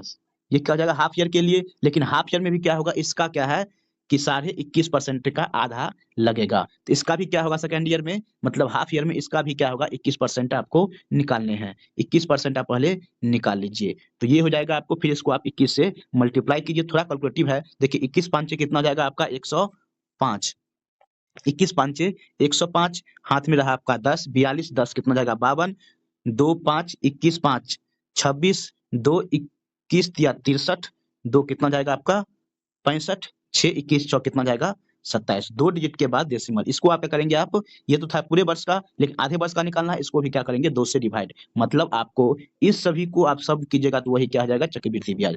समझ में आया? पहले हम क्या किए 21% फर्स्ट ईयर के लिए लगेगा, ये आपका आ जाएगा। फिर क्या आधे साल में क्या होगा, इसका आधा साल में इसका आधा लगेगा, फिर क्या हो जाएगा आधे साल में इसका भी तो इंटरेस्ट लगेगा, चक्रवृद्धि ब्याज है, सिंपल इंटरेस्ट है नहीं, तो इसका भी आधा आपका 21% का आधा ये आपका आएगा। अब तीनों को आप क्या कीजिए जोड़ लीजिए। तो देखिए आप जोड़ने के बाद आपको इसको पहले हाफ से डिवाइड कर लीजिए, कितना जाएगा आपका, ये जो हो जाएगा आपका 6 दूनी 12, 5 दूनी 10, 6 दूनी 12, 12 ये हो जाएगा 2 दूनी 4.5, इतना जाएगा। हम पॉइंट वाले पार्ट को इग्नोर करके हम चलेंगे, तो क्या जाएगा 6562, और ये कितना जाएगा, इसको भी 2 से डिवाइड कीजिए, ये कितना जाएगा आपका 13 दूनी 26, 7 दूनी 14, 8 दूनी 16, 1378 प्लस 13,125, सभी को जोड़ लिए। देखिए 8 2 हो जाएगा आपका 10, ये 7 6 13, 1 हो जाएगा आपका 14, 5 3 8 1 ये हो जाएगा 5 3 8 1 हो जाएगा 9, और ये हो जाएगा 6 1 7, इस सभी को आप जोड़ लीजिए 5, ये हो जाएगा 6 9 1 10 20 1 21, 21,065, 21,065 आपका ऑप्शन कौन सा करेक्ट होगा, 21,065 आपका आंसर आ रहा है, लेकिन ऑप्शन में है 20,000। तो आप देख लीजिए कहीं हम लोगों ने कैलकुलेशन में गलतियां की है। देखिए यहाँ पर कहीं कोई कैलकुलेशन में हम लोग गलतियां तो नहीं कर रहे हैं, वैसे 21,065 ही आ रहा है। आप लोग देखिएगा इसको कैलकुलेट करके आपका कितना आ रहा है। प्रोसेस यही होगा, फर्स्ट ईयर का 21%, फिर क्या होगा हाफ ईयर का क्या होगा 21% का आधा, और इस पे भी क्या होगा 21% का आधा इंटरेस्ट लगेगा, यही मेथड है। लेकिन आपको 21,065 ही हमारे हिसाब से आ रहा है, ऑप्शन में ऐसा कहीं भी नहीं है। तो चलिए आप लोग देख लीजिएगा इसका करेक्ट आंसर क्या आना चाहिए, इसे कैलकुलेट कर करके। चलिए हम लोग अगले सवाल को सॉल्व करते हैं। कहा गया है, किसी संख्या का 32% 80 है तो संख्या कितनी है? मतलब अगर एक संख्या हम मान लेते हैं x है, इसका 32% हमें निकालना है, ये किसके बराबर है 80 के बराबर है, तो आपका संख्या क्या है वो आपको निकालने हैं। तो देखिए आप सॉल्व कीजिए, इसको काटिए, काटिए 8 से पहले, 8 चौका 32, 8 दहें कितना जाएगा आपका 80। ठीक है, ये हो जाएगा आपका, इधर आ जाएगा कितना हो जाएगा, x का वैल्यू हो जाएगा आपका 1000 बटे 4 मतलब 200 50 आपका संख्या आ जाएगा। बेसिक सवाल था, सिंपल सवाल था। इस तरह के सवाल को आप सेकंडों में सॉल्व करना चाहिए आप लोगों को। अगला सवाल देखिए कहा गया है, दो संख्याओं का गुणनफल अगर 40 है, उनमें से एक संख्या 2.5 है, दूसरी संख्या कितनी होगी? मतलब दूसरी संख्या मान लेते हैं x, इसका गुणनफल क्या है? 2.50 है। संख्या आता है वह, मतलब ये एक संख्या x, संख्या कितना है? 2.50 है, और इसका गुणनफल कितना है? 40 आता है। तो संख्या आपका x इक्वल टू कितना एक जगह उधर डिवाइड में हो जाएगा, मतलब 40 बट्टे 2.5। पॉइंट को हटाएंगे, ऊपर चल जाएगा 10, मतलब 400, मतलब 25 से काटिए, 5 से काटिए 5, ये आपको कितना हो जाएगा? 8, मतलब 800 बट्टे 5, मतलब 80 बट्टे 5, 16 5 आपका हो जाएगा 80। अगला सवाल को देखिए, ट्रिग्नोमेट्री का सवाल है। कहा गया है tan alpha is equal to √2 - 1, तो आपको निकालना है tan alpha minus cot alpha. देखिए tan अल्फा का वैल्यू दिया हुआ है, तो आप cot अल्फा कैसे निकालेंगे? tan अल्फा क्या होता है? रिवर्स होता है, मतलब ये कितना हो जाएगा? 1 बट्टे √2 - 1। इसको रैशनल कीजिएगा तो आपको कितना हो जाएगा? √2 + 1। सिंपल है, √2 + 1 आ जाएगा। अब इसमें इसका वैल्यू पुट कीजिए। tan का वैल्यू कितना है? √2 - 1 माइनस cot अल्फा का वैल्यू कितना होगा? √2 और -1। देखिए √2 से √2 हो जाएगा कैंसिल, -1 कितना हो जाएगा? -2। ऑप्शन नंबर 3 आपका करेक्ट होगा। अगले सवाल में कहा गया है, यदि 192 पेन का क्रय मूल्य कितना है? 10 रुपया है, मतलब 192 पेन को 10 रुपया में खरीदा जाता है, तो 5 रुपया में कितनी पेन? मतलब 10 रुपया में 192, मतलब इसके आधे रुपये में कितना होगा? 192 का आधा। 192 को 2 से डिवाइड कीजिए, मतलब कितना हो जाएगा? 96 हो जाएगा। मतलब 5 रुपया में कितनी पेन खरीदी जाएगी? तो 96 पेन खरीदी जाएगी। सिंपल सवाल था। देखिए अगला सवाल कहा गया है, किसी थैले में कुछ लाल, पीले और हरे टोकन रखे गए हैं। लाल के लिए ए डिनोट किया गया है, पीले के लिए बी और हरे के लिए सी।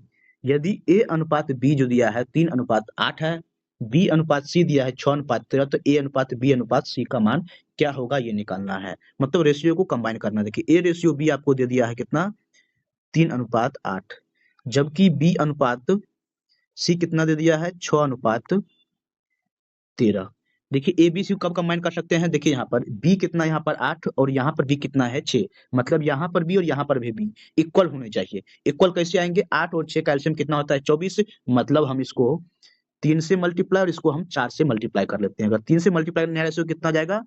9:24, और इसका कितना जाए 4 से मल्टीप्लाई करने पर? 24:52। देखिए बी यहाँ भी 24 और बी यहाँ भी 24। अब हम इसको कंबाइन कर सकते हैं, मतलब A ratio B ratio C निकालना चाहें तो कितना हो जाएगा? 9:24 रेशियो सी कितना है? तो 52। ये होगा ए बी सी का रेशियो, 9:24:52। चलिए अगले सवाल को अब हम लोग देखते हैं। देखिए कहा गया है, what is the value of P Q and R? Statement 1 और 2 के हेल्प से बताना है। तो पी क्यू आर का वैल्यू निकालना है। स्टेटमेंट 1 में दिया गया है पी प्लस क्यू का whole square is equal to 16, मतलब पी प्लस क्यू वैल्यू कितना आ जाएगा? 4 आ सकता है। फर्स्ट स्टेटमेंट से है, इससे हम न तो पी न तो क्यू न तो आर का वैल्यू निकाल सकते हैं। सेकंड में क्या कहा गया है? पी माइनस क्यू का वैल्यू कितना है? 4 है, और आर का वैल्यू कितना है? 2 टाइम्स ऑफ पी। देखिए यहाँ से भी अकेले हम इसका यूज करके हम नहीं निकाल सकते हैं पी क्यू आर का वैल्यू, लेकिन अगर हम इस दोनों स्टेटमेंट को कंबाइन करते हैं तो इसको दोनों को सॉल्व करेंगे तो हमारा पी का वैल्यू और क्यू का वैल्यू भी आ जाएगा। अगर पी क्यू का वैल्यू आता है, यहाँ पर पी पुट कर देंगे तो आर का वैल्यू भी आ जाएगा। मतलब 1 और 2 दोनों क्या है? कंबाइंड होकर के आंसर देने के लिए सफिशिएंट है। मतलब करेक्ट आंसर क्या होगा? सवाल का जवाब देने के लिए कथन 1 और 2 दोनों ही पर्याप्त है। समझ गए होंगे। अगला सवाल को देखिए, हमारा नेक्स्ट सवाल है, स्टैटिक से है। कहा गया है, data given show the registration of bike and total vehicles for the 6 month 2017 in city x.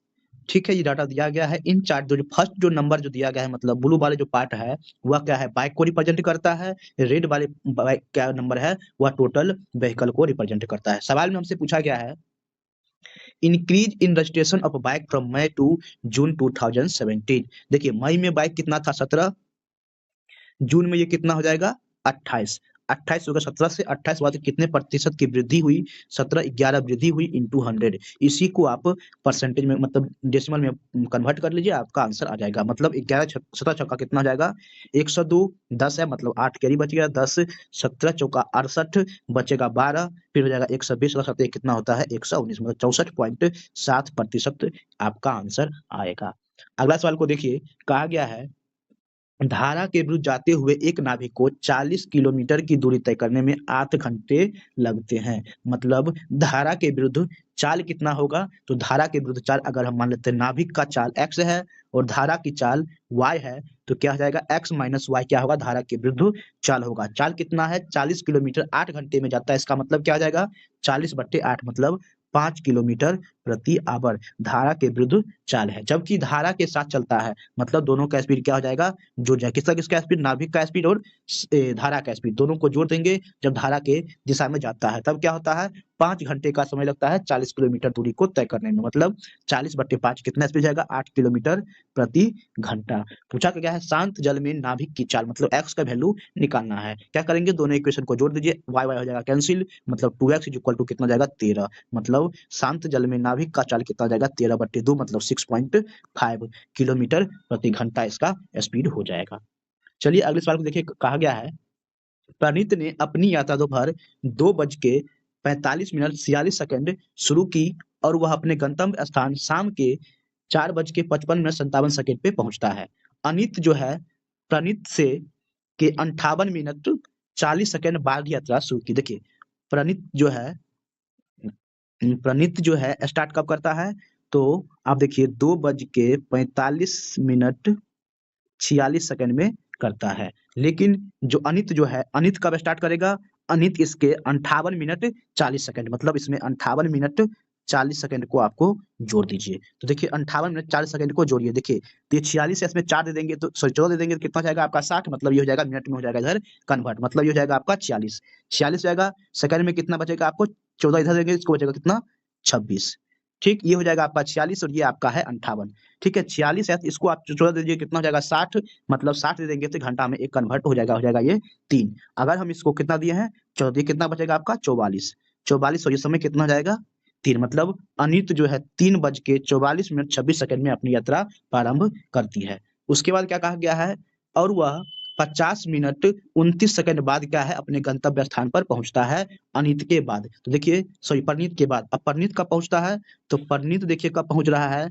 4:55 में पहुंचता है। इसमें कितना ऐड कर देंगे? 50 मिनट 59 सेकंड के बाद पहुंचता है, सॉरी 29 सेकंड के बाद। अब देखिए दोनों को जोड़िए, कब पहुंचता है अनित? तो अनित कब पहुंचेगा वो आपका आ जाएगा। तो देखिए आप इसमें 29 सेकंड है तो इसमें क्या होगा? 3 सेकंड आपको देना पड़ेगा। तो ये कितना बच जाएगा आपका? 26 सेकंड बच जाएगा। ये कितना हो जाएगा आपका? 56। ये कितना है आपका? 50 है। ये 50 है, ये 56 इसमें 4 दे देंगे तो मिनट पूरा हो जाएगा। तो कितना बचेगा इधर? 46। ये कितना था आपका? 4 से आप हो जाएगा ये 5, मतलब 5:46 पे पहुंचता है। तो कितना समय लगा? 3:44 में स्टार्ट करता है, 5:46 में पहुंचता है। इसको माइनस करिए, कितना जाएगा? मतलब 2 घंटा 2 मिनट 0 सेकंड, मतलब 2 घंटा 2 मिनट में पहुंचता है। ऑप्शन नंबर 2 आपका करेक्ट होगा। उम्मीद करते हैं आपको यह समझ में आया है। समझ में आया है तो अवश्य ही वीडियो को लाइक कर दें, प्यारा सा कमेंट कर दें। चैनल पे नए हैं, चैनल को अवश्य ही सब्सक्राइब कर ले। देखिए अगला सवाल कहा गया है among the following which is a rational number. देखिए इसमें कहा गया है कौन सा रैशनल नंबर है जिसको हम p/q के फॉर्म में लिख सकते हैं, मतलब वह संख्या रूट के अंदर किसी भी तरीके से नहीं होना चाहिए। ऑप्शन 1 में देखिए रूट 2 का क्यूब है, मतलब 2 का क्यूब रूट निकालना है, ये रूट से नहीं निकलेगा, ये इरेशनल नंबर हो गया। ऑप्शन 4 में क्या है? 12 का क्यूब रूट नहीं निकलेगा। 3 में ये भी क्या इरेशनल नंबर होगा, 4 का क्यूब रूट नहीं निकलेगा। ऑप्शन 2 देखिए क्यूब रूट ऑफ 8 मतलब 2 हो जाएगा, मतलब 2 क्या है? एक रेशनल नंबर है। ऑप्शन नंबर 2 आपका करेक्ट होगा। अगला सवाल देखिए कहा गया है a+a/a का वैल्यू 3 है, aq+1/aq का वैल्यू निकालना है। जब कभी भी अगर x+1/x का वैल्यू अगर मान लेते हैं हमें p है, हमें निकालना हो x³ +1/x³ का वैल्यू, तो हम लोग क्या निकालते हैं? p का cube minus 3 times of p। Simple है। इसी तरह से हम इसको निकालेंगे aq+1/aq का वैल्यू, तो कितना जाएगा? 3 का क्यूब माइनस 3 टाइम्स ऑफ 3, मतलब 27 माइनस 9 मतलब 18। समझ गए होंगे, ये फॉर्मूला होता है, इसको आप ध्यान रखेंगे। अगले सवाल को देखिए, कहा गया है यदि एक 8 अंक की संख्या है ये, उसको कहा गया है 15 से पूर्णतः विभाजित है, तो p का न्यूनतम मान क्या होगा? कोई भी संख्या 15 से विभाजित होने का मतलब वह संख्या 3 और 5 दोनों से विभाजित होने चाहिए।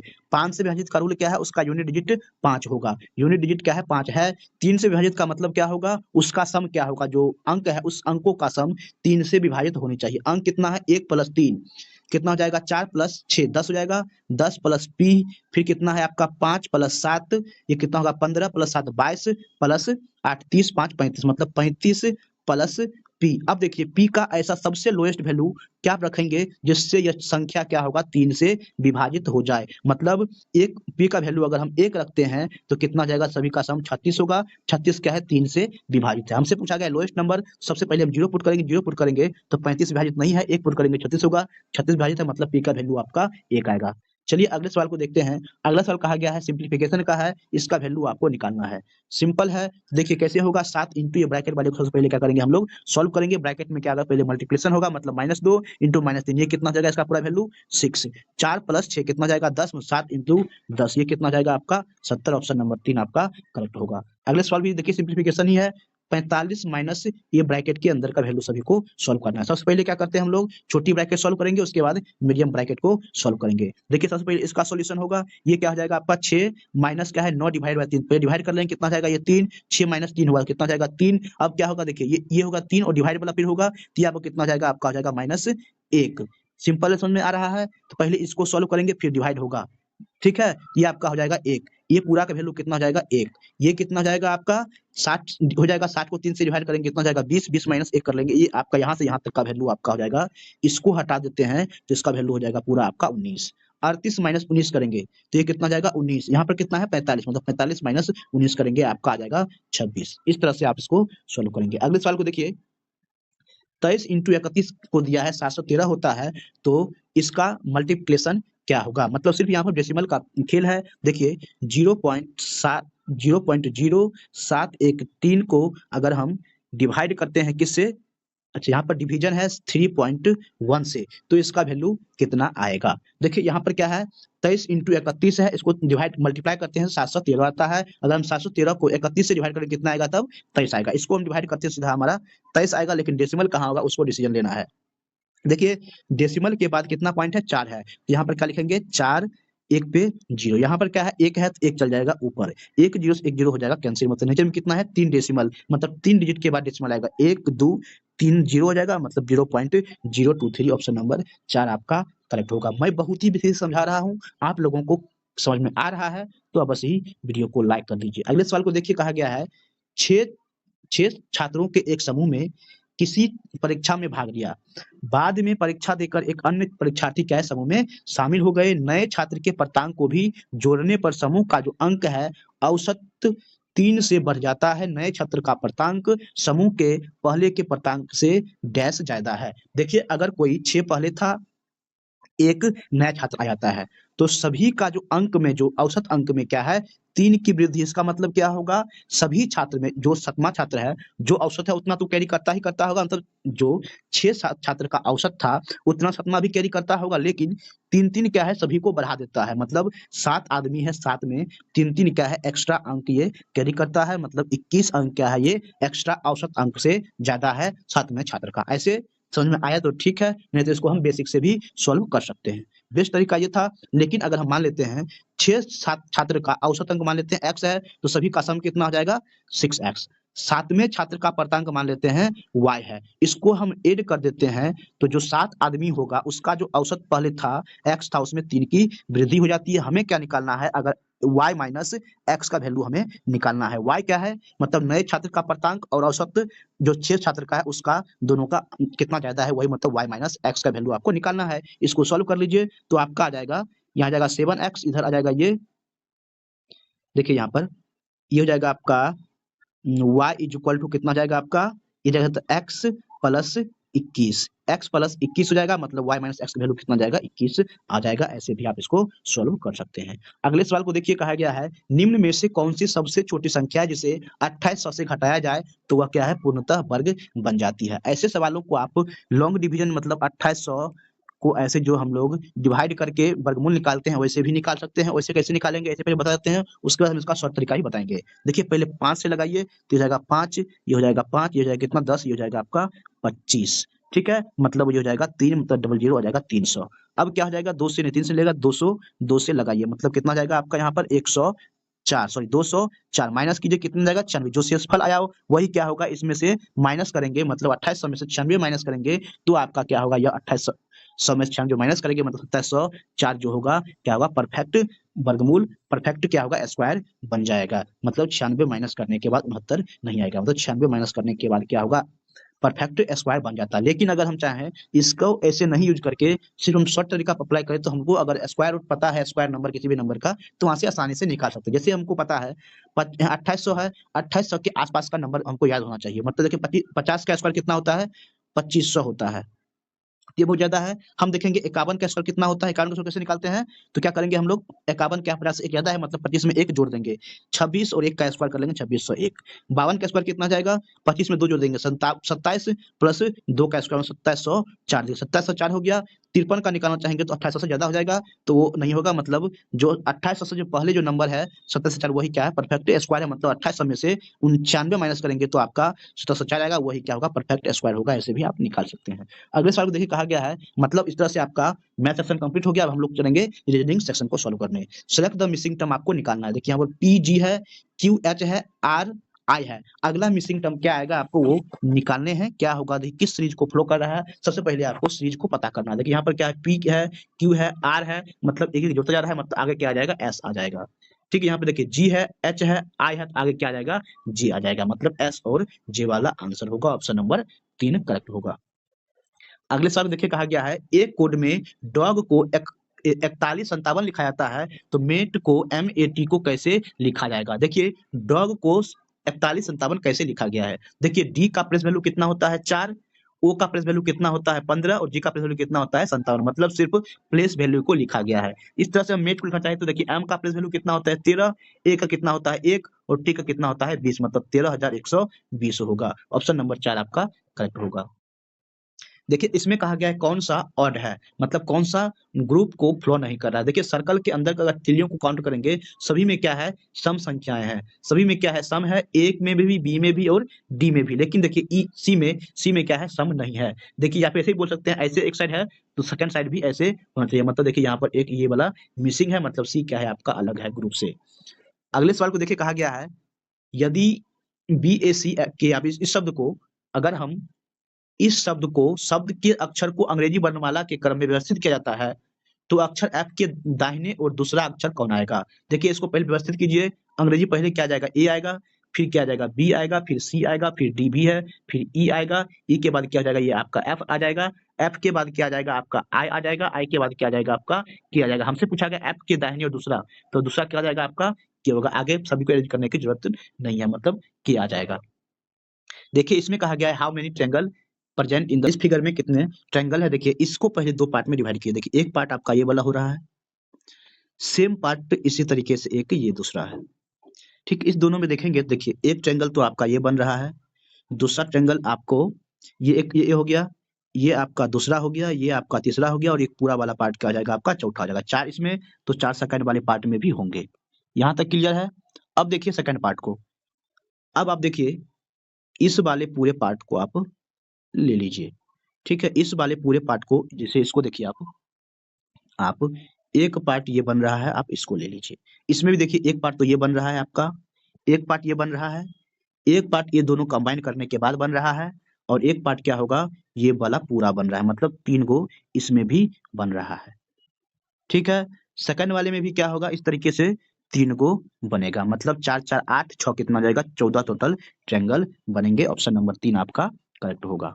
अगले सवाल को देखिए, तार्किक सवाल है। कहा गया यदि आप शास्त्रीय नर्तक हैं तो हमारे पास आपके लिए एक रोमांचक काम है। किसी व्यक्ति से पूछ रहा है अगर आप शास्त्रीय नर्तक है तो आपके लिए हमारे पास बहुत ही रोमांचक काम है। अनुमानित क्या हो सकता है, हमें एक शास्त्रीय नर्तक की जरूरत है, ये तो निहित है स्टेटमेंट में। लेकिन सेकंड में कहा गया आप एक शास्त्रीय नर्तक है, ये पूछ रहा है यदि आप हैं, लेकिन आप इसमें क्या कहा गया आप एक शास्त्रीय नर्तक है नहीं है, ये ऐसा कहीं भी स्टेटमेंट में नहीं है। मतलब एक क्या है इम्प्लिसिट है, सेकंड क्या है इम्प्लिसिट नहीं है, मतलब सेकंड क्या है गलत स्टेटमेंट है। ठीक है, अब देखिए अगला कहा गया है उस विकल्प का चयन करें जो दिए गए चित्र में रिक्त स्थान से सही कर में मेल खाएगा।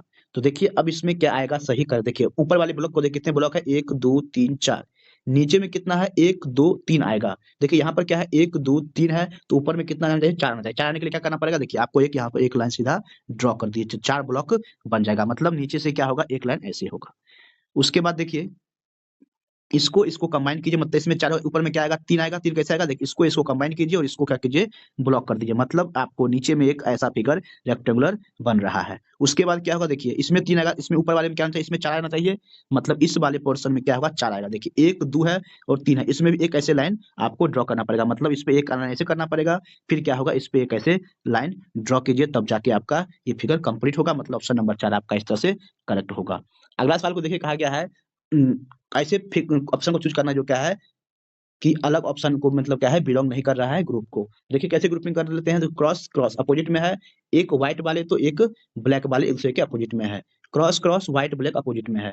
देखिए थर्ड फोर्थ ऑप्शन देखिए cross cross white black opposite में है। लेकिन देखिए इसमें देखिए एक दूसरे के सामना-सामनी है, यहाँ पर ऐसे होना था। तो उस तरह से नहीं है, सी क्या है, एक दूसरे से अलग ग्रुप में बिलॉन्गिंग नहीं करता है।